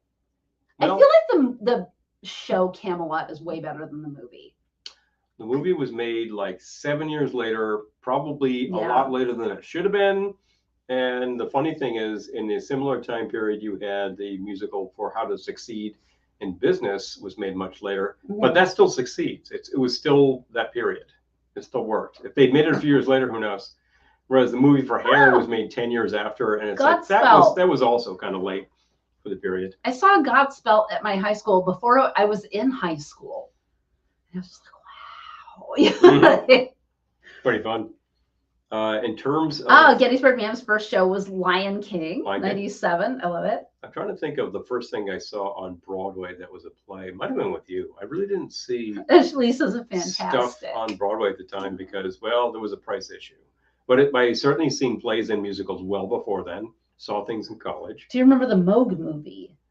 Yeah, I think we did see that. We did see that, yes. We did. As I recall, that was the first time that Night, Peter! First time I heard those speakers really wake up was low tones from the Moog picture. Yeah. And then there's Theremin, of course, is an awesome documentary. It's really just astonishing so good. What happened. They found Theremin. They found Lev. It was just incredible. But anyway, I got a glass of ice so far, which is a great. Kalaka Boy's first show was Cats. My sister saw Cats on Broadway. A great drink. Or it might have been London. It's a little hard. I need it somewhere. I need to put something here. Hey, what the hell am I making? So I found this other thing is a classic from the aughts. What, like 2004 or something? No, like 1904. This was a show called Florodora, which played London West End in 1899, then hit Broadway. And somebody came up with a drink, and it's really simple, and it looks very refreshing. Let's go with shot of gin. I feel like if you were going to do this and thought ahead of time, you could use the Hendrix Flora Adora. Oh, hello. Gin. Obviously inspired by half ounce of raspberry syrup. I love the shape of this bottle, though. Okay. So we've got the Tirani raspberry, which we had on the live Saturday broadcast. And I need a half ounce measure. Right there. Yeah, clink. Here we go. Half ounce of the raspberry syrup. You could use like Chambord. That's called for in this drink frequently. But the original was apparently raspberry syrup, which would have been in every pre-prohibition bar. Everybody had that kind of stuff. Half ounce of fresh lime juice. This is the lime. Oh, you got the lime. Okay. So I juiced lime for you. Oh, thank you. And if you juiced it, I'm using it. Dang it, I'm not going to use the wrong stuff. Half ounce of lime juice. So far, I've got this gin sour with the raspberry and lime, which is really just a slight variation on any kind of gin sour. And you pour this over ice and you top with ginger ale. I'm going to put my straw in so I can get my ginger ale in there. And this will be a heavy pour in the ginger. So I recommend a good quality of ginger ale. I was so tempted to stir it. Well, do you want to stir it? No. Go ahead. It looks so pretty. Go ahead. All right, fine. There we go. Palm diggity. So this is just a tall, refreshing thing that you might get at a Broadway show. Oh, Cats, yeah. Oh, that's good. Oh, wrong memory. Wrong memory. Damn it. Now look, I grew up with not only musicals in the house. I don't think we had charity, but we definitely had West Side. That's good. I like that. West Side and South Pacific were in there. Night, Dominic. Man La Mancha. Man La Mancha was in the collection. So I grew up with musicals in there, and occasionally you would hear them, and it was great music. Oh, Errol. You know? I feel that way about TV. People talk about TV shows, and I'm like, have I been living under a rock? Mm-hmm. But there are just so many TV shows now, which is great. Man. But yeah, you can't watch them all. It's not possible. You can't do it, but you can watch one episode of everything, I think. Did you ever see? Oh, I Dream of Wires. No, I've heard of that. I would. I've heard of that. Yeah. I would take a look at that. And one of the things I was talking about music in the house at the time. One of the things that was in the house at the time was a thin volume called T.S. Eliot's Book of Practical Cats. Starlight Express. Oh my gosh. Starlight. Okay, Yeah, hold on. I remember reading that and reading about McCavity the Mystery Cat. And I was really fascinated. And then years later, some joker decides to make a musical out of it, which turns out to be enormously successful. And all the time, I'm just thinking, this isn't as good as the book, you know? So that's what I think about Cats. It's also, it was huge because it was just this nonsense musical, you know? Julie says my mom would let me stay past my bedtime when there was a musical on TV. Oh, wow. Well, in that period, you had stuff on TV that was very heavily TV, like the musical version of Peter Pan. And when I was a kid, circa 1970 something, early 70s, it was a rebroadcast of the 1960 color telecast of Peter Pan with Mary Martin. And I remember seeing this because years later, it was early 90s, it was broadcast again, and I watched it, and I was like, I remember that scenes from that, and it was really, it had that weird look of early color videotape, which is very compelling, I find. So like that's still around. I think there's probably a DVD of that by now, but it was pretty cool, and that's fairly well remembered. What's not remembered is the Leonard Bernstein Peter Pan, which had Boris Karloff narrating, and who was the gal? Very well-known movie person. Now I got to think about that. I'm thinking about. Chris says, Jenny and I saw Starlight Express when we lived in Vegas. Oh, Vegas. Yeah. It's a very Vegas-style show. My biggest connection to that is Jane Krakowski was in the original cast, and I love her so much. Of Starlight Express? Yes. Oh, wow. Yeah, like when she was a teenager. She was also in, and this is not very well known, The First Vacation Picture. Yes. She's the cousin. She was a first cousin Vicky. First cousin Vicky. Yep. Yeah, it's really funny. He looks like he's 13 in this thing. It's funny. She pretty much is. Yeah, he kind of is 13 in this. Because I saw this great interview with her because the line was just like, I French kiss. And I'm like, it's like big deal. Everyone does. Well, Daddy says I'm the best. And I guess like now people are completely scandalized, which possibly rightly so. Yeah. But she was saying at the time, no one thought a thing of it. And her mom was there on set, and she's like, her mom was just cracking up. So clearly it was a different time. Well, it's a funny line. So there we go. Oh, okay. Oh, wow. Getty Remember says, in other news, I bought tickets yesterday to see Journey, Steve Miller Band, Heart, Def Leppard, and Cheap Trick in Hershey in July. Wow, that's quite a bill. It's funny how Def Leppard is suddenly like wrapped up in all these 70s bands like that, but they're riding that circuit. Oh, boy. I wish they would make that with Glenn Close. That would be a Sunset Boulevard. I feel like of those, I would see Cheap Trick and Steve Miller Band in a second. Yeah. Oh, but Heart would be Cinderella with Leslie Ann Warren. I love Leslie Ann Warren so much. Yeah, the film. Yeah, exactly. Yeah, that was... TV musicals. That was strictly a TV musical at the time, but I think it's been done on stage by now. I feel like they're doing. Oh yeah, Amy loves Cheap Trick. Pardon? I feel like they're doing more movie musicals now, which is great. It's about time. I mean, for a second, like 20 years ago, there was the movie musical which is basically the movie musical revival of Chicago, because Chicago, the revival, has now run about 10 times as long as the original Broadway production. I was just thinking about that. Speaking of Chicago is definitely among my top 10 too. I keep going back to Fosse on these things, but there's a thing about him. He was a pretty troubled guy, but pretty brilliant. But Chicago, yeah, we're in our playbill. There's something like some Real Housewife is now in Chicago. Yeah, yeah. So I have to go. They all cycle through, you know. I have to go read that. But I recently watched Chicago, the one with Renee Zellweger and Catherine Zeta-Jones. It's good. It's well done. Christine Baranski. It's well done. Which is why I watched it. Yeah. It's good stuff. Got some love for Cheap Trick. Yeah, exactly. Oh yeah, Wonka. I haven't seen it, but yes. I will. Yeah, I will. It will. Because I saw a reference to the music from Wonka. Different from the music from the movie from the 70s. Yes. Most mysterious song on the internet. Okay. I'm trying to think of what we did have the best music growing up. We had a lot of fun music. Just saying. Well, people of a certain age will say that because, my music was the best music and today's music is crap. And I don't like to say that, but I will say that I do have favorites from that period, and definitely from when we were very young. And it's really not our music because it's like, and not Air Supply. And not Air Supply. No. But the Air Supply musical. Now we're talking. There we go. Oh, for Pete's Now that sake. you've said it, it will happen. Oh, to mention it is to actualize it. Yeah, I had a voucher for Uber, and Paul and I came home on different trains today, and I was like, well, if this voucher actually works, I'll just take an Uber home and leave you the car. By the way, when I got to the station, I'm like, where's the car? It wasn't in the usual spot. No, I didn't park it there because I didn't know if I was I understand why. Anyway. But I found it. I knew it was there. Yeah. Anyway. So anyway, lo and behold, my voucher worked. So I took Uber. And the Uber driver was playing Air Supply. And I was like, my first thought is, did he look at me and just think I would want to hear Air Supply based on my age? Because some 5 years ago, we get in a cab in DC. And actually, I think it was an Uber. It was an Uber, and it was actually it was in Bethesda. It was in Maryland. Yeah.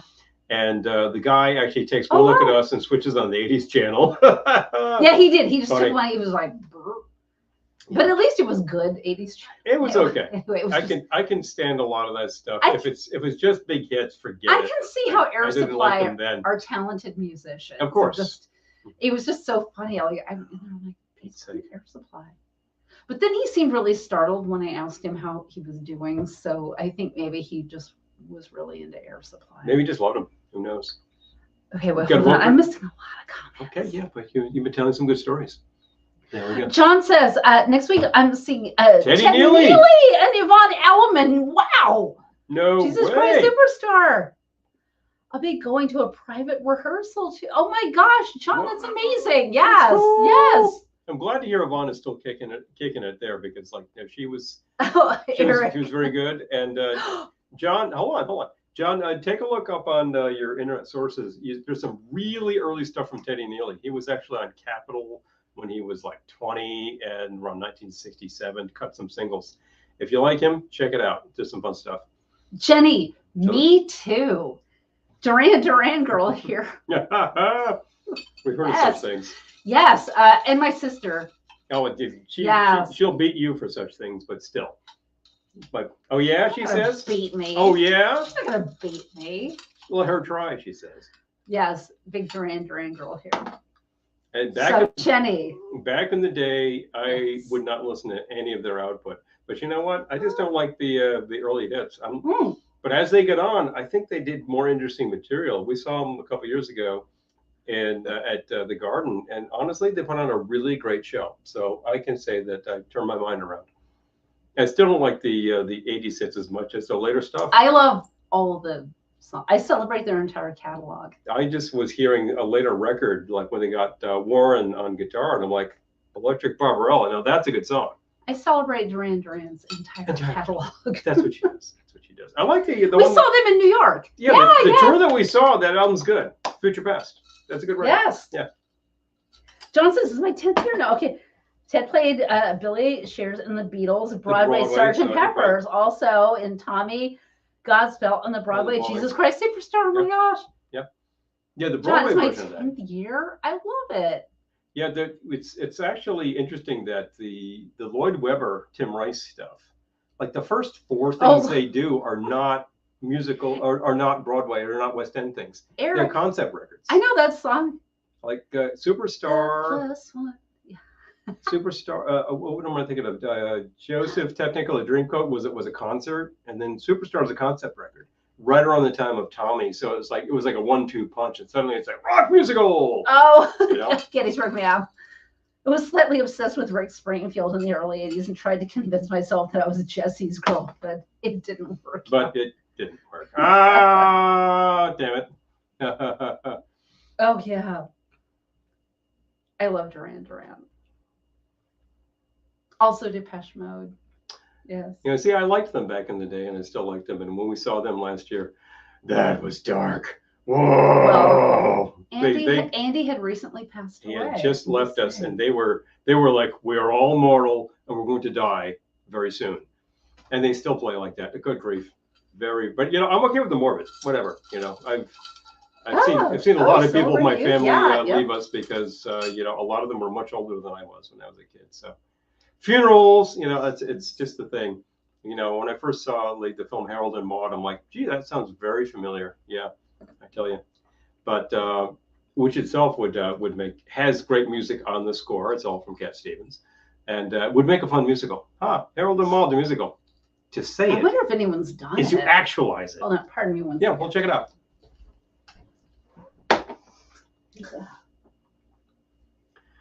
Big fun. Springfield, I remember because my sister was like a huge fan, and that's like right when he broke out and had like some huge hits, etc. I always thought it was claptrap at the time, but yeah, I can't argue success. It's what it is. I listened to a bunch of junk then, and I listen to a bunch of junk now. I was trying to remember if I saw him, but I believe who I saw was Jack Wagner. Oh yes, there you go. It wasn't my idea. I went with a friend. Yeah, but your friend will never actually admit that she was there. She doesn't own it now. Obviously, like it's you solo. There you go. She doesn't own it now, even though she's the one that bought the tickets. Whatever. Cough, cough, cough, cough, cough. Big fun. But yeah, a lot of these groups, they went on to sort of like different concepts and different ideas, and some of them ended up doing musicals. Who knows? That's what happens. When you think about, I've been like re-recording a lot of cassettes of yours from like 30 years ago. He has 40 years ago.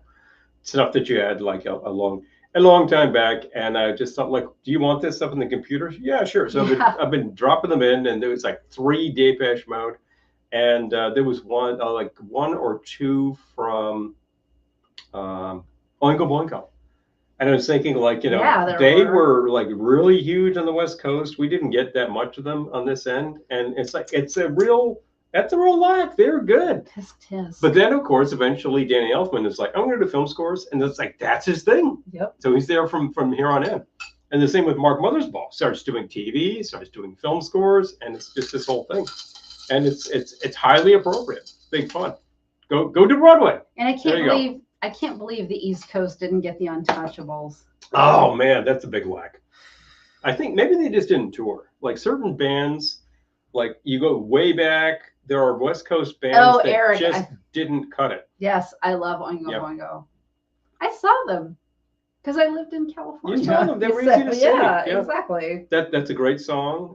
Sparks was kind of a West Coast band, although they first really hit it in England, so people thought they were English, which is weird. But there's Mothersbaugh's his Christmas album, Joyeux Mutato, is well worth your time. Very, very synthy, very techno. Dead Man's Party, great song. Yeah, definitely. I would have really liked them in high school because they had the horn section. Oh yeah. I was a horn player, so I would have been like, yeah, cool. I like bands that did that. Hi, Daniel. Good to see you. Hello. Definitely. Oh, Daniel is my favorite singer. Big fan. Oh yeah, Split Ends. Yep. Split Ends. There you go. Yeah. I spy for the FBI. He just put my Untouchables cassettes into the computer, so I have them all you got again. That one? They played dances at my school. The Untouchables played dances at my school. The Untouchables playing dances. Look at this one over here, California Girl. I tell you. Yeah, I put that one. It was the first album, and there was Elisa says, yeah. Agent 00 Soul, and I was uploading that. I'm like, this is a cool record. It's actually a cover of a '60s soul record, which is, I think, who was it? I think it was Edwin Starr did Agent 00 Soul. It's a really cool song, no matter who does it. So I'm really glad to have that in there. And then what else was I doing a lot of? I just did Apollo 18 by the They Might Be Giants. Yes, and that's just, it remains a great record. There's just a lot of really great stuff on some of my tapes are still missing in the attic. MIA, baby. Well, forever to be missing, of course, is your 12-inch single version of White Lines by Melly Mel. I don't like to talk about that. I'm not going to go there, but I went there. Damn it. To talk about that. Things that shouldn't be missing. Where's White Lines, damn it? Oh, classic. No, it got lost when I moved to New York. Yeah. Phooey. But I had it. I would love to say that I still have every record I ever Oh, bought, the Trip. but Okay. some of them went by the wayside.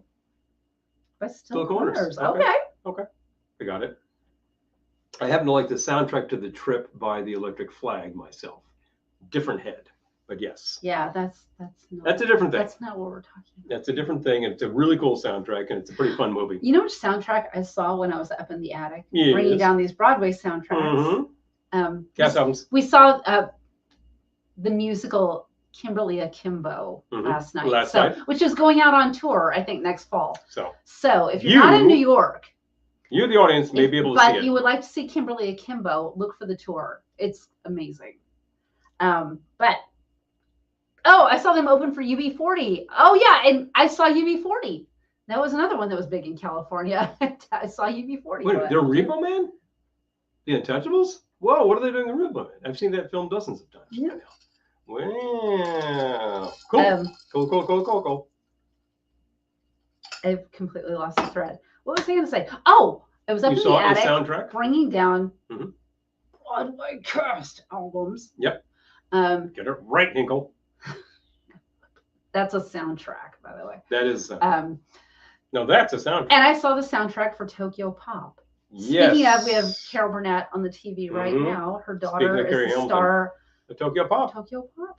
And I was just telling Paul this morning, there was a young woman at our hotel this morning whose hair Manu Carrie Hamilton. I complimented because she had great hair, and she reminded me of Carrie Hamilton, Carol Burnett's daughter, And Tokyo, the star of Tokyo Pop. Tokyo Pop's a very charming picture. It's a very under the radar picture and should be pretty easy to access. But recommend it. It's a good little musical because she's actually playing a singer and she's in Japan and she's trying to do something and the usual shenanigans. Eric, yes, Self Control is a cover, and I don't remember who the original artist was. I did know that, but I do not know who. It's also a fairly X-rated music video, as I recall. Jeez, whoa. Well, yeah, a little S&M, a little bondage going on. R anyway. Yeah, it's a little heavy for MTV. Mm-hmm. Poor Laura. Oh man, wasn't she in an episode of Chips? Yes. There you go. Yes, she was. Not so poor. But yeah, UB40 with the Untouchables. Now that's a bill. Yes. Big fun.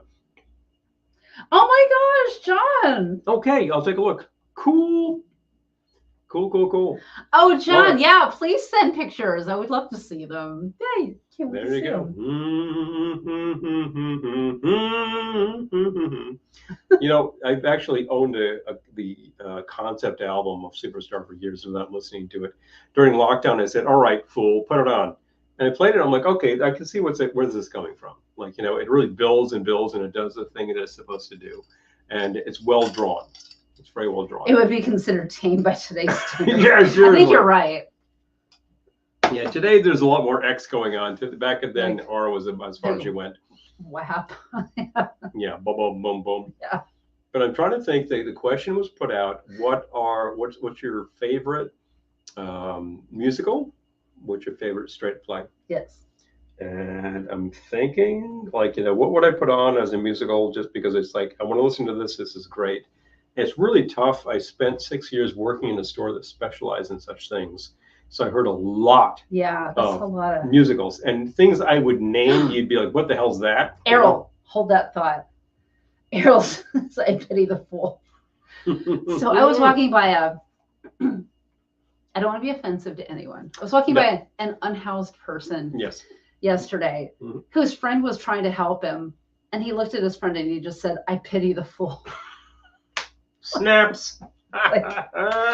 That's when you gotta love New York. This is the times like these. You walk by I'm telling you, the homeless and they're just like, I pity the fool. Where's my magic twanger? Your magic twanger. Oh, for Pete's sake. Did he just I just saw it here. Did he just say, where's my magic twanger? I'm the one who's had wine.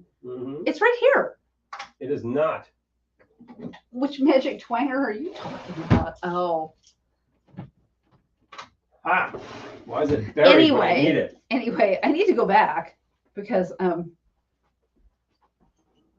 you were saying something. I was saying before that. See, you can get yourself. I think you need one of these, Errol. Seriously, Mr. T in your pocket. Oh, John, I love There you it. go. John's been listening to it for 50 years. It's been a Oh. profound part of my life. Well, it's one of those I love things that came out. I think it was like fall of 1970. Ooh. It was out in London, and it was a phenomenon pretty quickly. Kalaka Boy's asking you, what is your favorite Disney animated musical? Mine is Beauty and the Beast. It's much more recent, but I'm very fond of the theme, the characterizations, and the music in Moana. Moana. Oh man, Moana. that just hits it really. I love Moana. And it's not like it is devoid of anthem Yeah. quality music. It's all anthem quality. It really hits it hard, and I really love the theme in that. It just it tells you about like if you're actually compelled to do something, you don't know why, you just keep doing it. Yeah, I love Moana. And there's going to be another one. And when you lose faith, It's going to be a Moana sequel. you got to get your faith back. And when you lose your faith for the 11th hour, you got to remember why the hell you're doing it in the first place. And even if you don't know, you keep doing it. Little Mermaid. Yep. Jenny says Little Mermaid. Hey, that's a good one. Yeah. That's a good one. Well, you did Aladdin. Beauty and the Beast. I love them all. I love them all. But Aladdin's got some I have a really good special music. place in my heart for Moana. Yeah, it was one of those that I remember seeing and saying, boy, they hit that one square in the head. And of course, it's got a cool Disney monster, the volcano monster. Errol, I feel like, okay, Errol says, when I'm ready to retire, I'll need one of those for my meetings that says, shut up, fool. Shut up, fool. I feel like what you need is a number of them hidden in various parts of the office with a remote. And you just press a button. So that just... First name, Mr.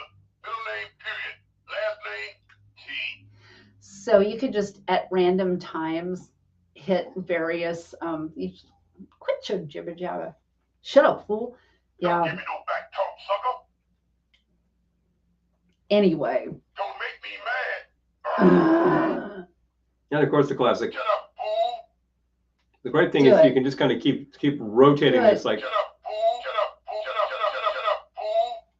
Just a wonderful device. Mr. T in your pocket. Who has these? Archie McPhee, I believe. I don't know if they have them anymore. Don't oversell it. Uh-oh. Jeez. But I'm sure you can get them on the Find it on the secondary internet. market. Come on, it can't be that hard. They cannot be that expensive. There were a lot of them. But I think Yeah, so you're just like, shut up. Just fool. saying. Shut up. Shut up, fool. Yeah. Shut up, Pity fool. the fool. You know? Shut up. I pity the fool. And just have it coming from wherever. From time to time, you will be in a situation, particularly in the fair city of ours, where you simply have to say to yourself, I pity the fool. Oh, Eric. Oh, jeez. Oh, man. Oh, no. Oh, Eric. How embarrassing. These are the things that life is made of. Well, Yeah. you put it out there so we can all sympathize. Exactly. When I was delivering papers as a teenager, there was a sheepdog on the block who was insane because they kept it cooped up. A work dog should never be kept cooped up. But, occasionally the front door would be slightly ajar and that dog would go bananas and pounce on the door and then start charging me. And at one point I was just sort of standing my ground and the dog comes up and just like bang. And I had like a puncture wound in my palm. For God's sakes, these days they take it to the hospital and charge the parents. At the time, well, it was a different world. What can I say? But I faced down that dog a couple of times. Wow. And then, of course, there was the hounds from hell next door who I had to face down a few times. And they backed down. You got to show them who's boss. Was I boss? No, I was trying to save my neck. He did that last week. We went for a walk, and there was this dog that started barking, and he went up to it, and he's just like, hey. And I was just like, oh, my God, don't provoke it. I'm not trying to provoke it. I'm trying to tell him, cool it. Cool it. Is one of these days one of those dogs is just going to rip your throat out? I'd like to see him try. I would not like to see it try. Like No, I would not like to see that. Don't you remember facing down a couple of pit bulls in Brooklyn years ago? Yeah, we got a cop to come drive us home.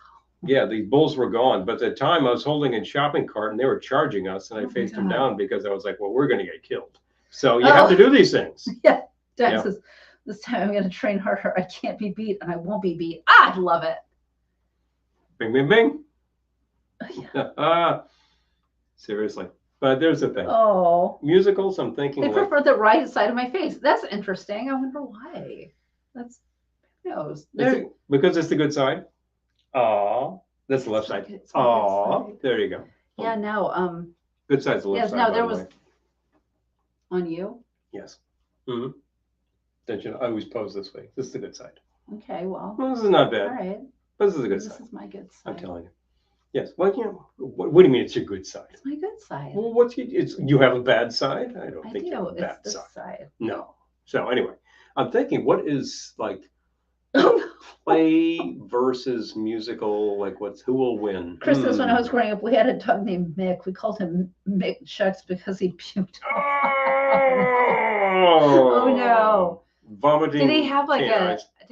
a digestive issue? Yes, stomach issues. I'm Or did telling he you. just like eat things he shouldn't eat and then puke? Yeah, well, dogs will do that. Dogs will eat anything and then realize, wrong. Yeah, vomit. I Yes. hardly know whether to talk about the episode of the dogs eating things that they shouldn't have, or the time the pit bulls charged us. Pit bulls in Brooklyn were scary because, it was fairly obscure Brooklyn. And it was Brooklyn. These were like New York dogs. This was back before it was. They were like wearing leather Yeah. jackets and carrying chains. They're like, we're going to take you out, pal. And I was like, wrong. I'm bigger than you are. I will eat you. I tell you. But big fun. So that was good. Floridora, classic cocktail. Yes. There's actually a cast good. album that was put together of Floridora music that was all from like cylinders. There is no cast album in 1904, but somebody found all of the songs that various people had recorded and put it on a CD. And you can find what they're calling it, like the first Broadway cast album. And that sounds like a hell of a lot of fun. So if you're fans of very early century music, you know the century I'm talking about, check it out. I love that stuff. It's really fun. Yeah, I it's love the so fact that somebody interesting. bothered, because the earliest cast albums out there was no such thing. But Just all the dog show. music was tended to be recorded. I mean, if it was Rodgers and Hart, then people were going to record these things once they became well known, So Oh, a fun Easter idea just struck me. You could get those plastic eggs and put a recipe for an Easter themed alcoholic beverage inside each egg, then hide them in a bowl of them. seeking the eggs. I'm gonna do that. I'm seeking the eggs. I'm seeking the eggs. I'm gonna do that. I'm not finding the eggs. I'm gonna do that. I'm just gonna like say sod that and mix a Manhattan right now. No, I'm gonna do that. I'm gonna do that, and then like the first It sounds like fun. 4 that you find are the ones we're gonna make. Bingo. Okay, that sounds fair. Now I need to get the eggs. They found the missing Isaac Hayes footage. From what? From what? Just asking. There's a bunch of things that Isaac was in. He was not actually in the motion picture Shaft, although he's all over it, being the composer. And boy, that whole score is awesome. But I'm talking movies, not cast albums. I gotta think about these things. What is? Wait, did you have something to? You did have something to share. Musicals. Yeah. All right. Watts go for Stacks. Okay, that's actually that concert in Watts from the Stax Performers. Hello, that's hilarious. Oh, Lord. Yes. Oh Lord. Oh, Lord. Oh Lord. Carol's doing it again. Carol Burnett. That's just astonishing. Look at those. I think I own those shoes. So I'm thinking about. She's on. It's an episode with Charo. Yeah, she's doing some Charo. I gotta tell you. Speaking of Yakuchi, Gucci. Okay, I'm trying to think like if I were to what favorite musical. There's so many that I can think of that I would put on that are like really, really great scores, and that just kind of nail it shut. Well, I'll keep thinking about it. Talk amongst yourselves. And we'll definitely come up with something by the time we have to be going. Taco amongst yourselves. Taco. Let's see. I was just listening today. A friend of ours' mother just passed away 20 years ago. That she didn't just pass away. Just passed away 20 We years just ago. passed the anniversary of her passing away, which was 20 years ago. Yes. And I think actually 21 years ago. And he was talking about the fact that she, of course, enjoyed musicals. She was from Yes, era Lisa. where that was a thing. And she was a really big fan of some things that are not huge names, like Green Willow. which was a Frank Lester musical from about 1960, I think, with Anthony Perkins musical. And I know a bunch of the songs from that just because I remember hearing them at the store. And, any Lester is worth your time. Some of them I like more than others. I like Guys and Dolls better than Most Happy Fella. Oh, Guys and Dolls is so good. But it's a great score. It's a great damn score. So good. Although Most Happy Fella is good too. It's a great score. It's very operatic. I'm not as fond of it, but like the fact is, it's good music. Good music is good music is good music, and there's some great stuff in there. If I'm going to go with one score right now. Oh yes, Carol Burnett as Eunice. Now, if I'm going to go with one with score Betty White playing her sister right now, that I would say I would put that on and listen to it and enjoy it because I think it really nails it shut. I will change my mind tomorrow, but right now I'm going with How to Succeed in Business Without Really. Oh, so good. Frank Lester, one of the classic wise guy composer. Boy, he did Guys and Dolls for Pete's sake. But all of his musicals have this certain bent. How to Succeed is extremely wise guy, and it was based on a book by a guy named Shepard Mead, and that was in the house when I was a kid. I was fascinated by this thing. And then there's the movie, which you can all see, which has Robert Morse, and of course, which is extremely cribbed for the show Mad Men, which we know. So there's a whole continuity there, and it's very New York in the '60s, and like a lot of that stuff is still there, and that's the stuff that I still enjoy. So there you go. Know how old Charo was. She not only still performs, but she's still is apparently one of the greatest top 3 classic guitarists Spanish guitar in the world. Yeah, just fantastic. Amazing. Just extremely amazing. You don't really see that as much because you don't go to see her at Carnegie Hall. But apparently you should. And there you go. I mean, Segovia kind of classic guitar. Discharge. Oh my God. I love Carol Burnett so much. Yes. Yeah, it's good stuff. But yeah, How to Succeed, fantastic. We have it on tape. I put it on recently. And it's like, oh, this is good. I was actually testing out an amplifier I was fixing for a friend, and it just sounded fabulous. The only problem with the movie is it doesn't have... What's missing? One of the best songs in the whole... The best song in the whole damn musical. The whole score. For bizarre reasons no one can name. Coffee Break. There's no coffee break in the movie. And there's a whole... You watch the movie. Coffee Break is such a good song. They build up to it. They're about to do it, and it's gone. And what the hell happened? Of all the things to cut. Seriously. What is wrong with you people? Anyway, but the movie's worth watching, and then you can just see it on Broadway. And then there was a revival with Matthew Broderick. Yes. Yeah. Should have seen that. Parker. Yeah. Yeah, I don't know. I know. I'm an idiot. What can I say? See them while you've got them. Exactly. Well, we saw Kimberly came over before it went, and this is still mostly the original Broadway cast. So it's awesome to see people who are still doing it 2 years on, and it's still captivating. Amy says Charo just played a free show at Mohegan Sun, and I found out about it too late. How do we, I guess, get on the Mohegan Sun mailing list so I know about these things? Charo mailing list, or both? I think we locally we would have to get on the list for what is it? The Sands in the Poconos. That's actually not that far from us. Yeah, and there's also a Caesar's Poconos too. That may be what I'm thinking about. Caesar's. No, they're both. Oh, two? Okay, there we go. A lot of hotels in the Poconos. Hey, the thing about these big gambling casino things is they bring in a lot of talent, and there you go. Hey, Elvis, they want you to come. Elvis played Vegas for like 7 years in the 70s because once he started playing again, he was, my Vegas, baby. But that's the kicker. And those are great shows.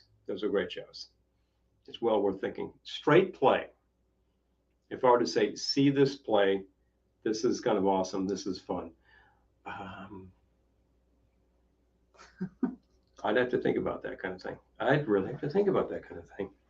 It's a good distinction because they're different beasts and they do different things. I worked for several years on a one-woman play where I was doing sound effects, and I'd recommend that any time. I was in a one-woman play. It was a one-woman play, I didn't say that. But yes, it comes out. Lisa says make another drink. Well, Lisa, I thought have another cocktail. I was going to pour myself some wine. I said have another cocktail, I think she wants me to have some more wine. Well, now that we're talking about it. I think I will go for one of those iced tea. Oh devices. yeah, do it. Okay, Yep. so I've got the grape juice over here. Yep.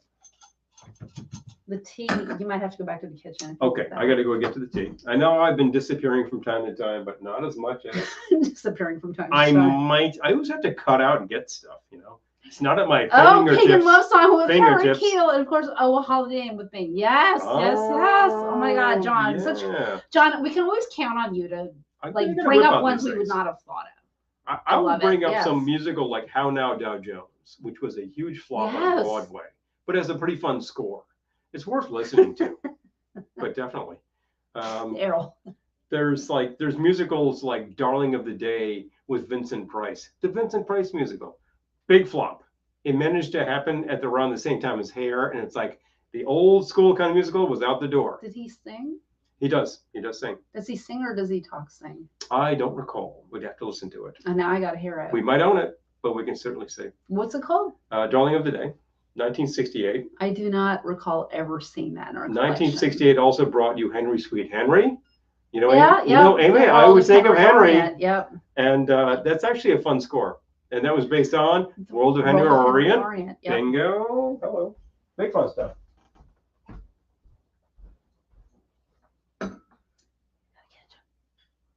We got to get on the mailing list for Mohegan Sun because Yeah. if they do things like that, You can find this it's stuff. not that far. You know, I can't believe we've been talking, among other things, musicals for 2 hours, and nobody has brought up one of the classics of the period, the only Burt Bacharach musical. Oh, Promises, Promises. Based on anybody? Promises based on, again, Broadway's been borrowing from the movies for a long time. Oh, Diane's been getting bombarded by texts from his kids. Oh, seriously. Oh, how about Sterile Cuckoo? I have not seen Oh that. wow, yeah. Um, That's a fun thing. I've heard of it. Yes. Mhm. We were talking about. No, I know. Musicals Which, I and know Bacharach. which. I know what it's based on. You know what I'm talking about. But Hey. should I say or should I? No, let the audience decide. You, the audience, decide. I'm trying to think. I know. Yeah, you know what it is. Was it The Apartment? Julie, you are correct. Boom. Yes. Ding, ding, ding, ding, ding, Ding, ding. ding, ding. Big You are prize. correct. Big Yes. prize. You are correct, Julie. That's the stuff. Yeah, it's a great.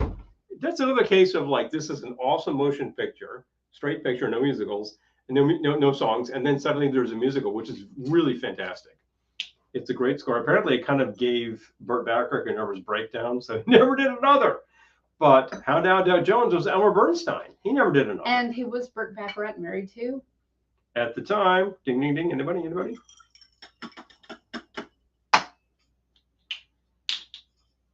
It wasn't Carol Bayer-Sager. No. I'm just saying. Carol Bayer-Sager. It wasn't Carol Bayer-Sager. You know, that's not half bad. Not half good. Also true. It works. It works in a Quentin Burton iced tea. Yeah, by the way, we still have some of this stuff was impossible 1 year ago. Now it's everywhere. Jeez. Way to go. Now that I can't Okay, get Daniel says the last two musicals I saw were Something Rotten and The Secret Garden. Secret Garden. They're Okay. done by a local troupe in the park across from where I live. Were they good? Wow. Yeah. Were they good? Yeah, interesting.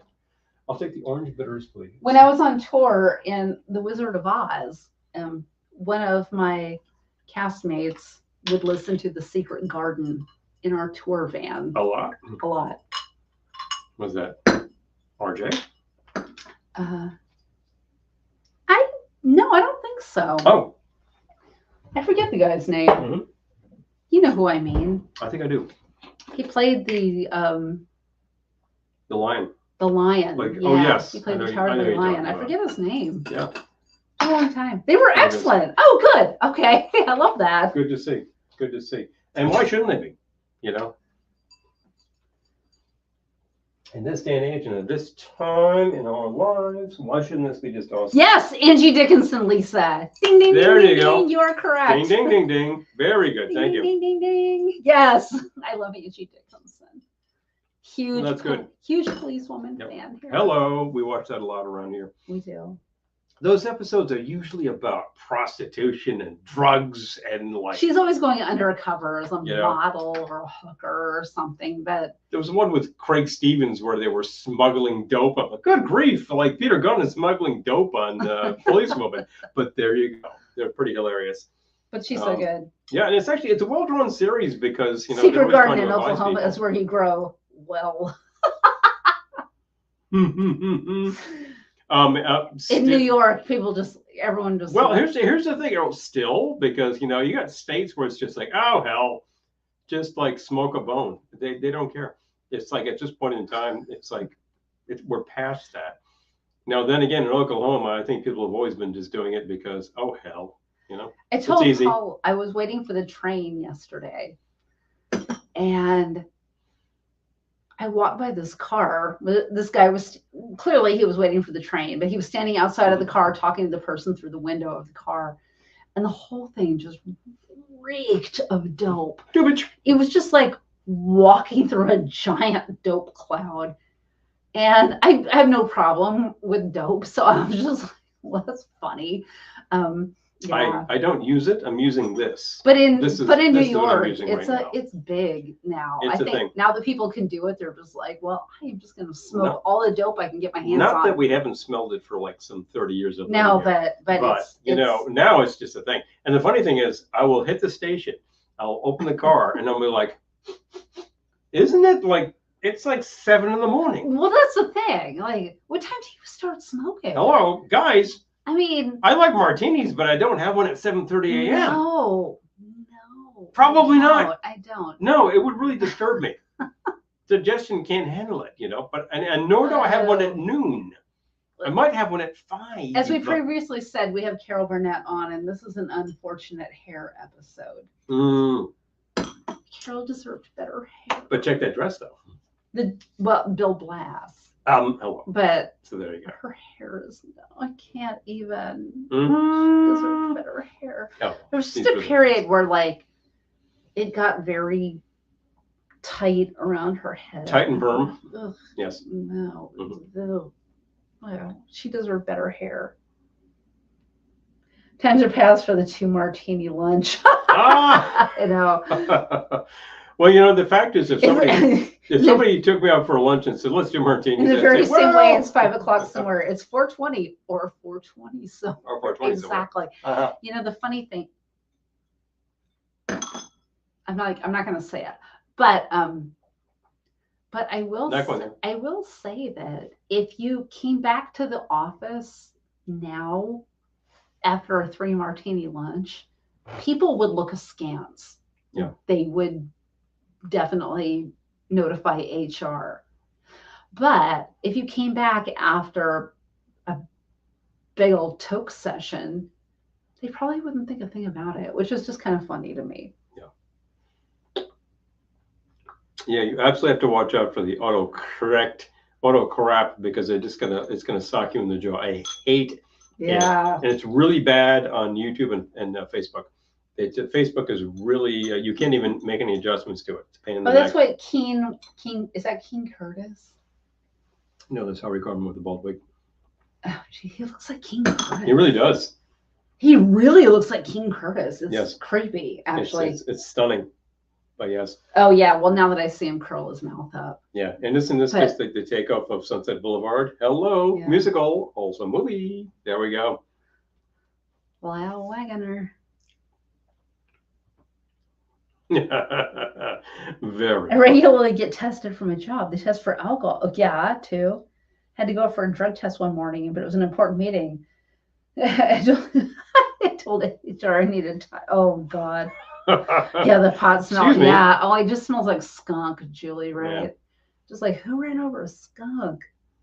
Some years ago, this is actually pretty. Yeah, it is a double standard, right? Yeah, it's It stupid. is, It's really yeah. stupid. It's really stupid. Some years ago, and this is pre-legalization in New York State, and also Wow, Wagner's pre-pandemic. I'm leaving the office, which was at the time in the financial district, and I'm standing at the corner waiting for the walk signal to come on, and this big whiff comes by, and it is extremely strong, and I go. I just turned to the guy next to me, and we just laugh because it was like, what the? Where'd that come It from? was like a physical, like it slapped Well, you. just think of the entire street is now high because somebody decided to light the largest spliff in the world. That was insane. But it was so funny that it was just like, okay, that's it, opening up. Thank Boom. you, I was okay. Cheech and Chong van just drove by. That was like yesterday that was like driving, like walking past that car. I was like, it's like the Cheech and Chong van. It really was. Man. So these funny things. But it's out there. And if it's legal certain places, okay, there you go. If it makes a lot of people calm down, that's probably for the best. That's the good thing. Because people are wound up very tight in this country right now, and they need to calm down. There are certain things certain places we don't go to on this show. That's why. Yeah, but. And you know what? I'm not going to. No one needs to hear about that. You can go anywhere else on the internet and hear about that. We don't do that here. If you're sitting in your house, choking away and watching us now, good. God bless. Enjoy. Good. Hey. Yeah. Yep. I'm having my poison and I'm enjoying it. Have yours. This is very important. Oh yeah, medical marijuana. Yeah. His mom apparently could have had medical marijuana, and she's like, "Oh no, no." If it kills the pain, hey, exactly. At that point in life, what the hell does it matter? You know. Exactly. And she was a medical professional, so she knew all of the aspects. She just didn't. Geez, Eric. Yeah. Oh, Moulin Rouge and Purple Rain. Yeah, yes. Yeah. Oh, there you go. Purple Rain is one of those things that people just obsess about. And I can say, well, you know, man's a musical genius. There you go. Left us a little too soon. I want to see Sweeney Todd with Sutton Foster. Yeah. Yeah, I do. I would see Sweeney Todd anyway. If she's in it, then good. She has taken over. If she's in it, then good. Because she's been doing a lot of good stuff on Broadway. I want to see that. Yes. Yep. And there you go.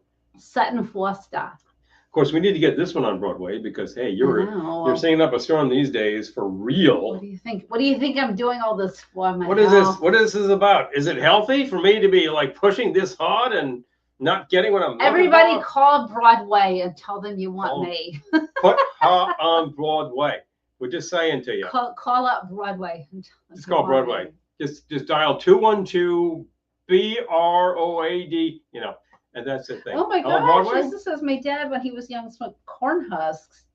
You found out real quick he didn't want to do that. Oh. No. Oh no, no dice. Barbara Seville. I just think of buckwheat. The blob, the bill. Well, you know, once. Yes. Boy George is starring in Moulin Rouge. Maybe that's something we can do when Christy and Jeff come to town. Well, we'd have to talk. I don't know how long Boy George is going to be in it, but we can certainly find a show that everybody can mutually agree would be a good show to see, because we've certainly done it at the Garden. Yes, John. I'm so curious about the upcoming Joker with Joaquin and Lady Gaga. Wow. Yes, I love Lady Gaga. I'm available for that. Well, you know, she did that version of Star is Born. It was great. That was really so good, different, and extremely compelling. Yep. I mean, it really worked, and I'm like, how many times can you remake this picture? It worked. Yeah. I mean, it was an awards contender, but I got to say, it's always like this is really impressive. And you know, I really hadn't seen too much of her work. I'm like, she's got something going on.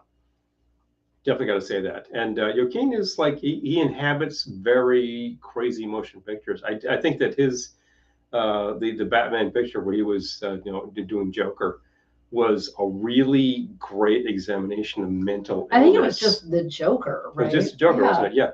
Great examination. She's got vaudeville level talent. Exactly. Yeah. Well, yeah. Think about that. Yeah. That's a rare thing these days. People who can do that kind of thing. Mm-hmm. Like really put on like the big suit, you know. But that Joker, I thought, just said something about mental illness in this country that people don't really go. And I think you need to go there because it's a problem otherwise. And that underlies some of the issues that we see out there that you need to treat the issue. Yes, Lady Gaga and Tony Bennett. Yes. Oh, yeah, that's right. Mm-hmm. So good. She's so talented. Yeah. Love her. Well, we've gone Broadway to Gaga, and I haven't even figured out my favorite play yet. Love her. Oh, well, okay. So I'm going to get some more wine because he is not. I'm still figuring, so obviously we got to go into overtime here. All right, play. Got to go into sudden death overtime. All right. It's only The football. wine is not as low as I thought Look, it would it's only be, I'm just football where you go into overtime and you need to die. saying. Oh, I'm just Lafourcade, saying. yes, yeah, he's amazing. I agree. Yeah. I think it's really good. And some people Yeah. really like didn't like that Well, their portrayal, version of but Goody wow. Goody, yes. Yeah. Well, Goody Goody is a fun Right. song. Well, Clearly, if a you Broadway don't come song. up with favorite play, that's okay. But I can think about it and come up with it next week, and then we go. We'd be off Broadway, but like the simple fact is, we're always off Broadway. They say the neon lights burned out off Broadway. oh, Broadway. I need to finish those lyrics. Time says, woohoo, 2 more hours. Like it's New Year's Eve. Oh, wait a minute. We're still going. We are still going. Well, if the audience is game for it. Audience, should we keep going? Oh, no, don't ask. Yeah. No audience polls. No audience polls. The I feel audience, like I need to move over to the sofa and sit down. before we keep the going. audience is going to say, hey, you talk about New York, should you make a Manhattan I've been cocktail right standing now? up for 2.5 hours. All No, right, I really should. gotta I'll move have to more the- of the punch. We gotta move to the love pour more sofa. wine. We gotta move to the love sofa. Well, that's We're gonna keep hilarious. Going. We got some thumbs up from Dime there. Dime, send me some blood, please. A pint of blood. Between Riverside and Crazy, I've heard of that. Mhm. Is that like, was that? I feel like I've heard of that. Yes, and be comfortable. Oh, yes. I'm gonna go sit down and cover myself with a blankie. All I can think of now is the song Manhattan itself, which was from a musical, and I'm totally spacing musical, but Wait. We'll Take Manhattan, the Oh, that's Staten an Island old too. one. Yeah, like 20s, that kind of thing. We'll have Manhattan. It's called. Well, Manhattan, yeah. We'll have Manhattan, the Bronx and Staten Island too. All right. I think I heard Sun Ra and the orchestra play that once. With We'll June have Tyson, Manhattan. Hold with on. June Tyson singing We'll Have Manhattan, and it was just awesome. But he had just a great big band, you know? Yeah. Okay. Hold on. The song is named Manhattan, yes. And it's from the Garrick Lawrence Gaieties. Rogers and Hart. Rogers and Hart. Rogers and Hart. There you go. Yes. It's from the Garrick Gaieties. There are those. You just said that. there are- 1925. There are those who actually say Richard Rogers, they prefer Play hooky. with Lorenz Hart to Rogers and Hammerstein. Make a and Manhattan. I would agree with those I'm people. supposed to get blood work in the morning. Oh. They're gonna be like, your blood is pure alcohol. Okay, so at least once in Manhattan, eh? Okay, if I could make it and put it in a pneumatic tube and send it to you in about 18 hours, you'd get it and you'd say, hey, that's a good Manhattan. I'll just I'd love to there's do a part it, of too, me by the that's way. like semi-curious. I would do it. You should get blood work in the morning. I'm like, your blood is pure alcohol. Oh yeah, you like check out Manhattan is just a really classic song, and frequently in the back part here we have a record, and the record is Xavier Cugat, and it's Are you talking like about the 12 songs about cocktails. Are you talking about the same song? Yes, Manhattan, and he does this, Yeah, it's called We'll Have Manhattan. and he does a cha-cha version of Manhattan, which is awesome. That whole record is just great. So I got to say, it's something I picked up for free, basically. And I'm like, just buy this record. So good. Really, really fantastic. So I'm trying to think. What are you trying to think? Well, I actually got a refill, so I'm good for this for the moment. I don't actually need to make a Manhattan. But I'm still thinking about plays. Well, I have don't you think the question was also like, what was the first thing you saw on Broadway? And I'm like, I don't really know. When I was very young, we used to come into the city from New England because my mother had spent several years in New York City, and she was very fond of these things. Oh, So they we have would that go Xavier to. Cugat album digitally. Oh, you got that one? Oh yeah, Okay, that's really all right. cool. It's a great. I love that record. And there's a whole album from I think Pete Candoli, trumpet session trumpet player, doing cocktail songs. It's like 12 cocktail songs. It's I'm on going to- Decca. Very cool. But I love records like that where they just go through a theme that's like whipped cream and other lights is all food songs. I'm downloading our Great cocktail sheet for our Yep. patrons Mhm. because I don't want to have to worry about it. Please, I got to check these things. Right. And I'm trying Okay, to did think. it. Blood work. Yeah. I have to go see why my heart only beats at 34 beats per minute. I feel fine though. Blood pressure is great. Yeah, I know.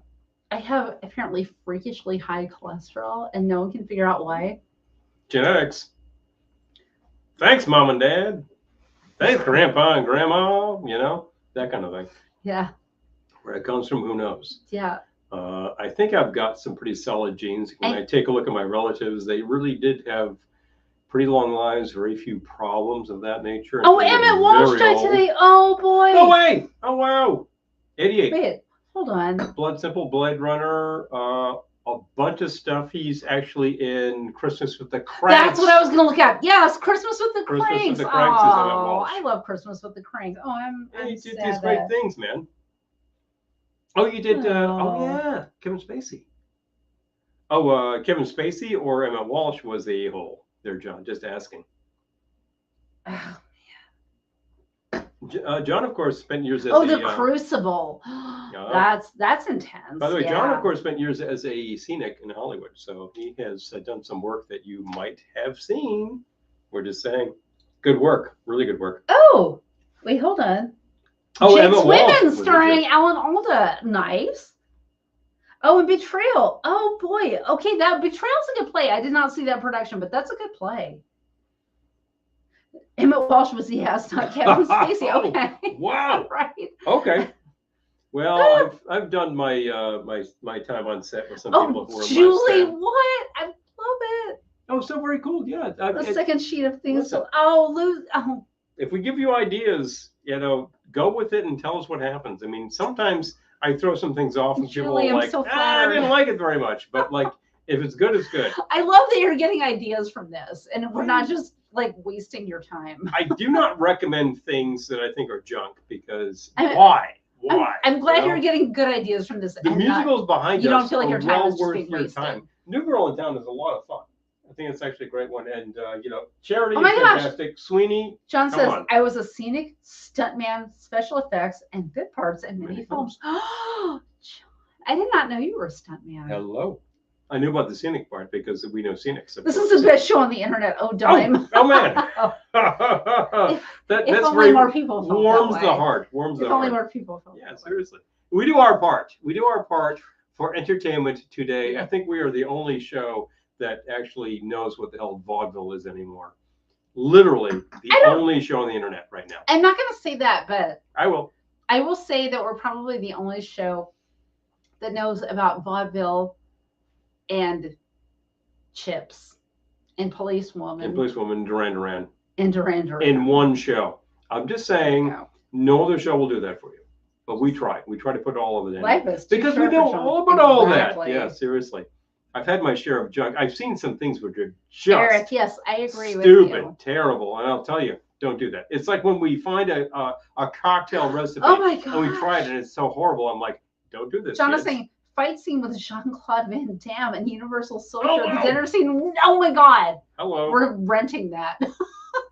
What? So you mean it was Oh my not? god, John, we're gonna be like watching it frame by frame. Like So wait a minute. Hold on. So John, you're talking. It's not just the Van Damage. It's twice the Van Van Damage. I'm just saying. Me and 10 others. Yep. Man. We're gonna be watching it frame by frame, being like, Let's that's say- not hey, John. hey, That's not John. That's John. Hey, where does John get clipped with the nunchucks? Boom! Ow! Yeah. Boom, done. Amy says you two are eclectic, if nothing else.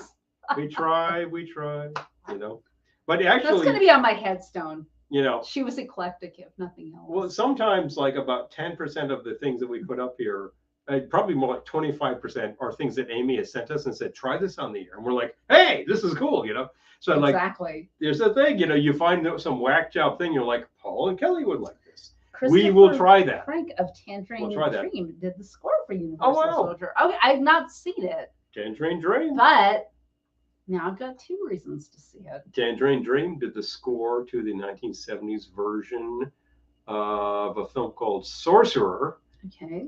It was actually just a film called Sorcerer, but it was the 1970s version of a film from the 50s called, anybody? There you go. No, I can still remember that right now at this hour. It's been a long day too. But if you remember it, good, throw it here. Oh, John says, actually, I'm the first to step in. He kicks me in the chest while he's eating popcorn. All right, we got to Easy see to this. find. We got to see this. I'm so excited. Eric for the win. Wages of Fear. Wages of Fear. Okay. Wages of Fear would not seen that probably either. be hands down the most tense thing I've ever seen on the screen. Really? Whoa, that'll make the hair on your neck stand up. Okay. Yeah, and I haven't seen Sorcerer, but I had a friend who was really looking for Van that Damage. soundtrack. And it was hard to find. Yes. Damage Van Damage. our house, damn it! Van Damage. And speaking of I damage, remember those commercials. Twice the Van Damage. you know, speaking of Damned and Damage, I think the Damned is touring, Amy, and I think they're going to be in our area at the end of the month. What? Our area? I'd see them again. Our area, the New York regional, or our area of Middletown? Are they playing the Paramount? Oh man. you Marty? Can you No. imagine if the Damned played the Paramount? A certain amount of chaos would ensue. Actually, the locals would be like, "What the hell is this?" You know, they're waiting for Survivor to play. I'd see the Damned. I wouldn't see Survivor. I'm just saying. But I think he might have insulted someone today. I'm sorry. It's just one song, and the fact is, you know, that's just the way it is. It's the thrill of. Never mind. I'm with the Damned still. I'm telling you. I like the Damned. Noises for Heroes. And I think that Eric and Don will tell you that. I like the Damned. What does it Damned say? with Captain Was Sensible. that- Yes. That's You know, Captain. we saw an ad for that. Yes, we did. Yeah, they've got We did. the Captain, they got Rat, and they got the same damn singer. So that's the thing. The guitarist is long gone. I don't know whatever the hell happened with Brian. But basically, well, he actually ended up in the Lords for a while, and then I don't know what happened. The fact is that like all those bands were a little flexible back in the time, and they should have been. Just come on, play that song and leave. Everyone's happy. Oh, the Dictators are opening. Oh my God. Oh yeah, Where were they playing? We saw an ad for this. They We got saw Dick that. Manitoba. I saw him live. We saw an ad. Yeah, Handsome Dick Manitoba. He is not actually a particularly handsome fellow, as it turns out. He's very New York. Let's just say that way. Didn't we see him? You didn't see Handsome Dick. I saw him when I saw the remnants of the MC5 live like 15 years ago. But I saw it in the MC5. Yeah, and they actually had a black woman singing for them that was doing the best job I'd ever seen. She got it. She actually made it work. No, I remember it being great. Yeah, she was fantastic. Yeah. So they had a smart idea there. Wait, the Violent Femmes are going to be playing with the Chicago Symphony Orchestra? What? What? The hell are we talking about over there? There we go. Oh, John says, most of my stunts are covering for actors and scenes that didn't need to be filmed in, like a machine gun Jeep chase in downtown LA. CB4. Oh my God! I love it. Seriously. Now I got to figure out where the hell the Damned are playing. Man. All right, hold on. Jeez. Well, maybe you'll figure it out.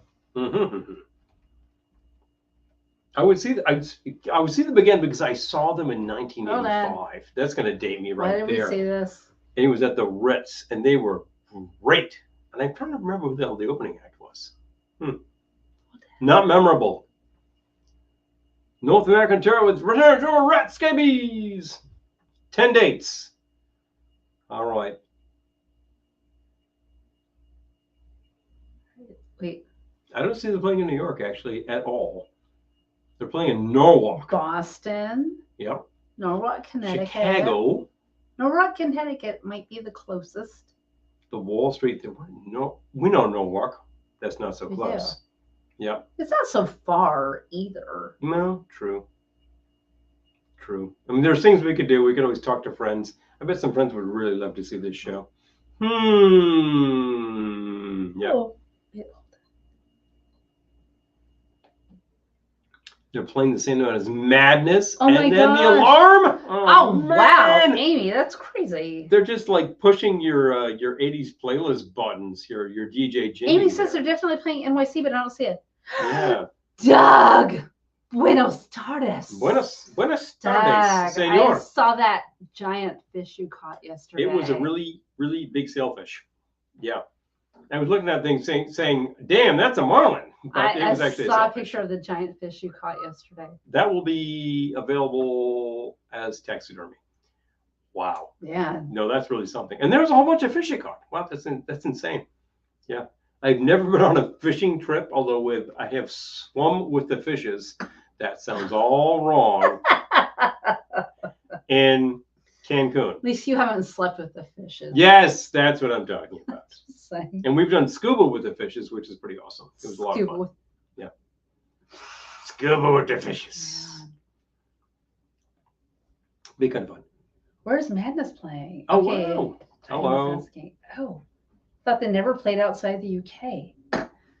I don't know. Let's see. Never played. Madness. Yeah, there are certain groups who never really did that much. I believe that XTC was well known Good night, for Daniel. not touring that much. Thank you for dropping please. by. Yes. Oh, yeah. Well, yeah, truth. Take care of the day job, and Yes. we'll see you no time at all. Exactly. Also true? Madness Tour 2024. Hold on. Madness. Bringing it up. There you go. Cardiac arrest, baby. Check this stuff out. They look as nuts as they ever did. I gotta love that. All right, wait. May 2024. C'est la vie America. I guess they are touring. They're Hold touring. on. People, let's check. We'll tell you what's going Hold on. on. Hold on. All around us. Oh my God. So many. Plymouth Ave, Southampton, Newcastle, Lincoln, Edinburgh. Does that say Plymouth Hoe? No, it's Plymouth. That says Plymouth Hoe. Well, they're playing in Edinburgh, Lytham, Scarborough, Langle, and they're playing in Wales, for God's They sake. seem to be playing a bunch of Kitsch-en. UK dates. A lot of UK dates. Galway Airport on the 10th August. That's about the time that they might head for the States. Where we go? They're playing something called Plymouth Hoe. UK and Ireland, a bonkers big tour. They do not appear to be doing any summer dates in the US. That's what I know of. So hi thee to Wales, and you can see them. Check that out. Wait, Amy says I'm What? going to Madness. They They are? haven't been here in 25 years. Where are they When playing? are they playing? Okay, go back to the site. Where the hell are you guys playing in the States? Come on, man. Come on, you guys. We're playing Jack Porgy. Oh. Oh, man. Oh my gosh. Yeah, we love seeing the pictures. No, crazy stuff. Oh, there you go. Yeah, I know. I don't see where they're playing. Unless Amy, Amy. Are you going to the UK? What? No, where the hell are they playing here? All the summer dates are UK and Ireland. We got here. They're not saying anything at all about that. And it looks like we'll let her tell us. it looks like the same bunch of nutters here, and Let her that tell is us. fantastic pork pie hat. Where are you guys? Come on, man. That's definitely the singer. Well, So Plymouth Hoe just makes me think of, yeah, seriously. oh, they canceled due to COVID and rescheduled and got rescheduled again. Mm. Oh. Okay. So Plymouth Hoe just makes me think of Girls 5 Eva. Do we have any other Girls 5 Eva fans here? Probably. Not that many I people enjoy are the still show. watching. I enjoy the show. Not that many people are still watching. Yep. But if you're But- a fan of Girls 5 Eva, they're playing in Ohana. Woohoo! That's how rumors get started. That's how rumors get started. Well, Sully promised like a big surprise. It's like, what? You got Yeah. you got Madness? Oh, of course. That's how rumors get started. I'm just saying. Everyone's all about the surf bands. What about the ska bands? Whoa, man. Hello. Anyway, I'm going to stay on this video until I see another Girls 5 Eva fan. They can't actually be playing Ohana because at the time they're going to be in Ireland. So, of course, if one were simply to have a few days and hop on the to Newark and then get themselves to May 29th in Boston. May 29th in Boston. Wow. Amy, oh my God. That Okay. that sounds like chaos. I can't imagine that Madness comes to Beantown in May and no one has seen them play in Dime. the States forever. Dime, you are So- correct. That would be a perfect place to see them, but That someone would needs, be someone awesome. needs to get the message to them. I think half of the crowd would end up in the Yeah. pool. That would be just nuts. Sounds worth doing. Sure. Maybe we need to talk to Madness. Hello. John, I feel like we need to make you a special guest on an episode so you can talk about your experiences. Please, That would be you've done amazing. crazy ass stuff with things. I'm telling you. Lisa, bring out the pretzels. Hello. Oh, we have to be very quiet. Let's Josie here. Stop tearing your box up and demand we surrender the pretzels. Just stand back from the pretzel box, and no one will get hurt. Stand back. Just do it. Oh, Don't no. question it. Just do it, or I'll tear up every cardboard in the house. Hilarious. Oh my God. Well, you know, it's kind of fun to have like a big bird like that around. It's like the New York City, May 30th at the Hammerstein Hammerstein! Ballroom. We've seen the Hammerstein. We've been there, yeah. And we saw Devo. We That saw was Devo there. awesome. It was a great show. Fantastic. Maybe we need to Among the 2 times that I have seen Devo. And I will say that try. I've only seen them once. I don't have a favorite. They were great both times. They really put on a good show. The tickets in Boston are going to go for huge money. Boing!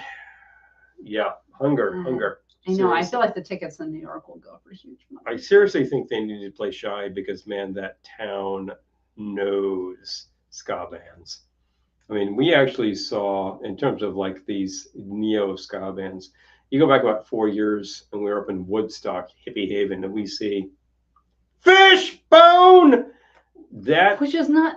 if you want to talk about a night of controlled chaos, this I is don't feel like they're a astonishing. neo band though. Well, they were playing a sort of a neo ska thing at the time that other bands were doing it. When all of these groups like Selector and who am I thinking of? English Beat and all that were doing that kind of vibe. They were doing it. The Untouchables were doing it. Yeah. So. Hammerstein Ballroom. I'm Hmm. curious. Yep. Interested. Ska came back in a big way for a second, and it was all these groups, and they were just playing a Madness. fun sound. Hammerstein Ballroom. How much is America, it? Manhattan Center.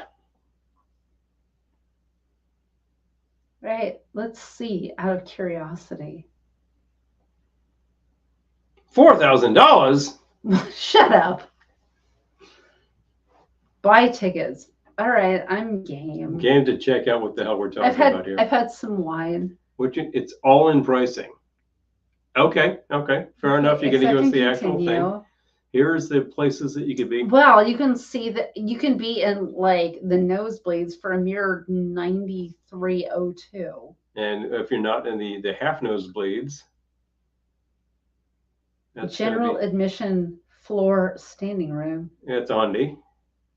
All right, you know what? What I about guess first balcony? What are we talking there? That's No, what I like to see I anyway. guess I'm old because second balcony has seating. But first balcony has seating too, and that's going to be 175. No, Yeah, that's a lot. no, I'm not paying that. Floor, not doing it. That's actually less money, but I'm not doing It's that. like more money to stand. I'm like, I could sit for $93. There's also some 'cause I'm old. specialty boxes for 3 1/4. Wow. But does the 3 1/4 specialty box house your entire party? And does it come with free gin? Thinking about it. I'm just like, if it's all in for your whole party, then that's a good deal. End But of May. I'm just saying, this is kind of intriguing. But verified resale ticket, I don't like that. that's a peculiar way of putting it.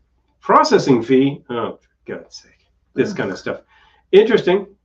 I'm trying to remember what I was about to say, though. It's rough.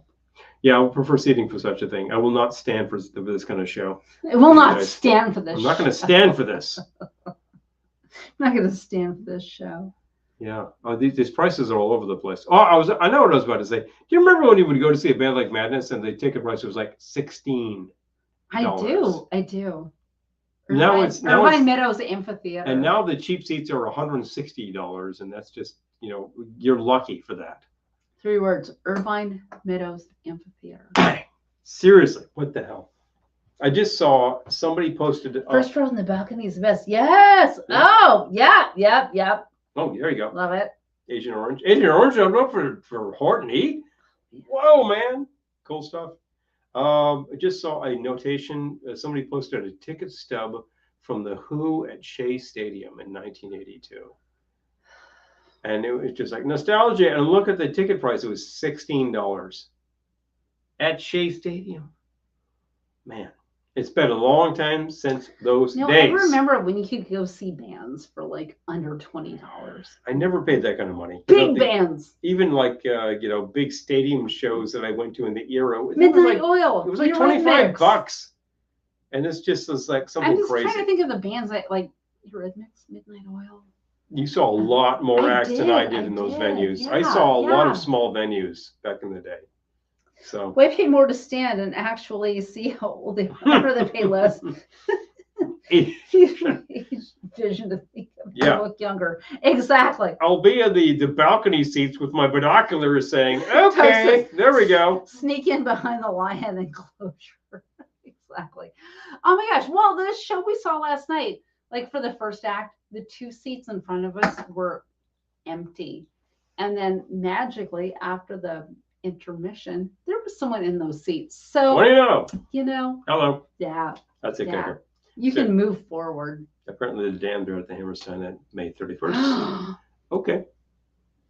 Okay, so if you're going to see Madness on the 30th and then the Damned on the 31st, you would need a hotel room. Let's just make a weekend of it and boom, diggity. Need a hotel because room. Why not? I would see both of them.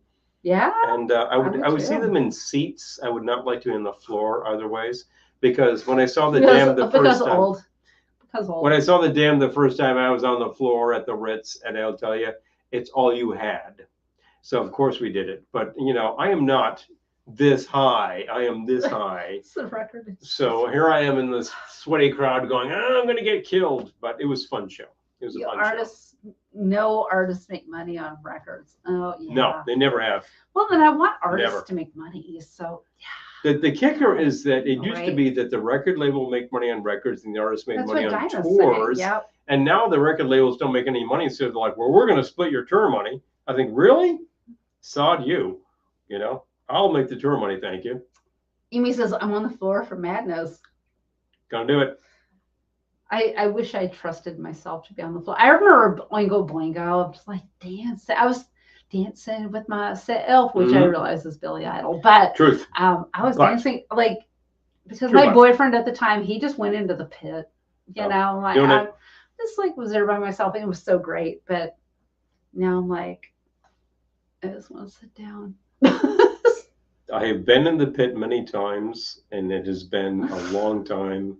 I don't want to get beaten up. It was probably in a Providence joint called the Living Room. All of you New England fans know it well.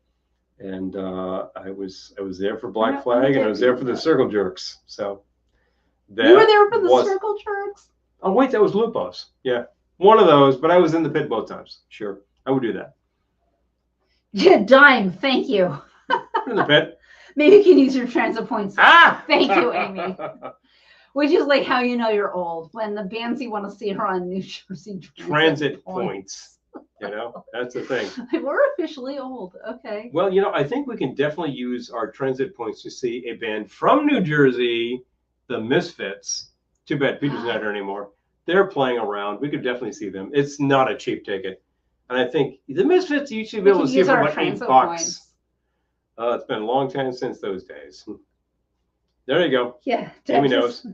Dime says, I've been in the pit when I was young, and now I'll sit. Thank you very much. Thank you, Dime. Well, Amy, if you saw these... Amy used to go to the living room. Oh, my God. If you saw the Jerks at Lupo's in 1984, I was there. I don't think they played too many dates. Did you see a dorky kid's mom showing up to pick him up? That was earlier. But yes, that happened too. It was hilarious. Great, great story. One of these days, I've got to... Well, you do what you want to. No, you. Who, me? I'm good for now. I might continue with the white wine. I don't know. I might make another one of those iced teas. That kind of. It's not a Long Island iced tea. I'm telling you. Some white wine. Okay, we'll do that. I'm trying to be good. Like the white wine is better for me than the red wine, but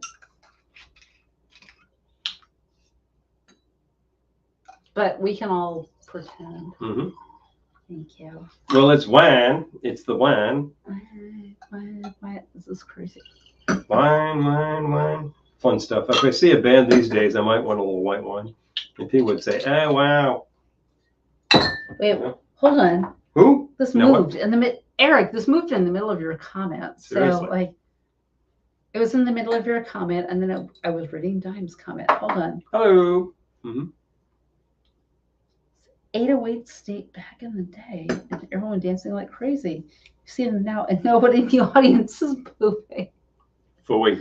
Time says, Bunch of really geezes. wish I could go see FDM Ministry, Gary Newman in concert.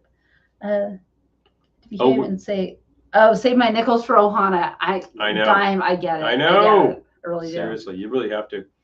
Oh, we get Lenny K and friends. Yes, yeah. Yes. Actually, we know a DJ who knows Lenny, and he introduced me to Lenny at a record show once. I shook the man's hand. He was an okay guy. That's a funny thing. I think he's probably realistic about where he is in the world of. But he was very influential about getting that kind of music being heard, which is very important. Well, folks, this has been a good 13 and a half hours. Oh my God, it's been live on the air. We're going on 3 hours here. Okay, all right. Yeah, we're really working it. But we've had some great stuff. We've talked about some fantastic musicals. We really have talked about Paul, them. I feel your pain. I'm supposed to moderate Lisa. Begin in trouble if I do so. Oh. Yeah, it's probably like Paul. I'm just saying. We try our best. We try our best. We do what we can. And we've been talking something that like a lot of shows here are not going to talk about in this level of detail. You know, musicals, they were an extremely important part of the popular music thing for decades. The Carol Burnett show. Decades. I know that Linda is still watching, and she remembers when everything came from Broadway. Well, you know what? Some of it still does. And it's good. And what we saw last night was just a fantastic example of how you can make Julie, thank you. An original musical. Thank you. These days, which has fantastic songs and is just like wise without being wise guy and very touching. And I thought that it hit a lot of cylinders. Kalakaboy, yes. And I'd recommend it. It's just a really great show. We do have a Dollar Tree, so I love that idea. Yeah. We will do it next week. You can get a whole bag of them. Because that's fun. I will choose a bunch of different cocktails and put them in the eggs, and the first floor that Paul sees. Well, you know what? I will find the eggs. We'll do 5, and one of them will be a backup. That's fun. I love that idea. Please. All right. Okay. Well, all right, we gotta go to bed. Got to do these things. Obviously, you know how to support us. Some of you are already doing it. People were asking about the wine glasses. I'm holding one. Yes, please be in touch. Talk to her. She'll tell you what the shipping is and how to do it without getting ripped off. Because you don't want to go to Ticketmaster and buy these glasses. It'll cost you $100. It's stupid. Don't do that. Anyway, but we also have the towels, which are fantastic. You love them. I know that. Don't pay $100. Don't pay $100 for these towels. That's idiotic. Please, seriously. I know that Amy watching has actually bought these towels and she loves them because they're good towels and everything like that. But she loves great music. She's been telling you about it. She's telling us where to see The Damned. Where The Damned playing. I kind of love the fact that you can say, I'm going to go see The Damned. You know, tell your mother that. What are you seeing tonight? The Damned. The Damned. Among other things, like based on the motion picture from the 60s, which is just fairly terrifying. But Amy loves her tail. Yay! Of all of those groups from the punk era, I think I like The Damned the best. I think they hit it the way it's supposed to be. I'm not sure I feel that way, but that's because you're a Susie fan.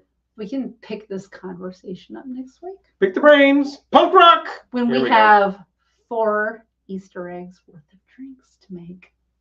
It's gonna be a long night, folks. That's a great idea, Kalakaboy. Here we are. Yep, I'm gonna do it. At 2 hours and 45, I'm still standing. John says we need larger martini glasses. Oh, thank you, everyone. Thank you, Dime. Lisa. Let's see. What do I love got all here? of you so much. Hey, John, is this big enough? I'm only having one. I'm telling you, and it's full of gardens. Jordan's has an Easter hay in it. I can just leave the Easter grass in it. Don't eat the grass. Yeah, seriously. Put that to your mouth. This is a promotional device which would hold about 2 750s easily. Too late. No, this is like a 2-liter glass. Good That's God. huge. Good God. And you put Don't drink that martini. that cheapo Easter grass in your mouth. I did not do that. All right, Pete. We're going to need a bigger boat. Is Okay, next week. Is, All right. is, Punk rock is- night. Oh boy. Is Doug still here? So many good ideas. Guess what? Doug had a bigger boat and he landed a bigger fish. I gotta credit that. That's just astonishing. You're gonna Yes. see that sucker taxidermied. Wow, that's an amazing thing. I haven't actually been fishing in Yes. I don't know, but that's awesome. Perfect for a happy.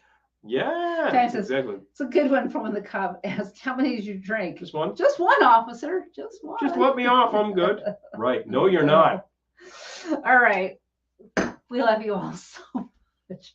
It's Next been, week, Easter eggs. It's been a fantastic eggs. time. We've been talking Broadway because we just saw a great Been play. talking Broadway. Great show. Really recommend it. You can find the music up on the internet. I Kimberly recommend and listening Kimball. to it. It's Yes. hilarious. Yes.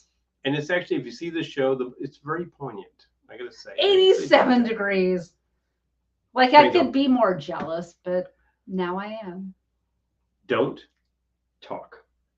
Don't speak. Don't speak. Don't speak. Don't speak. But the fact is, we've been there in that exact footprint. And are they at VCI?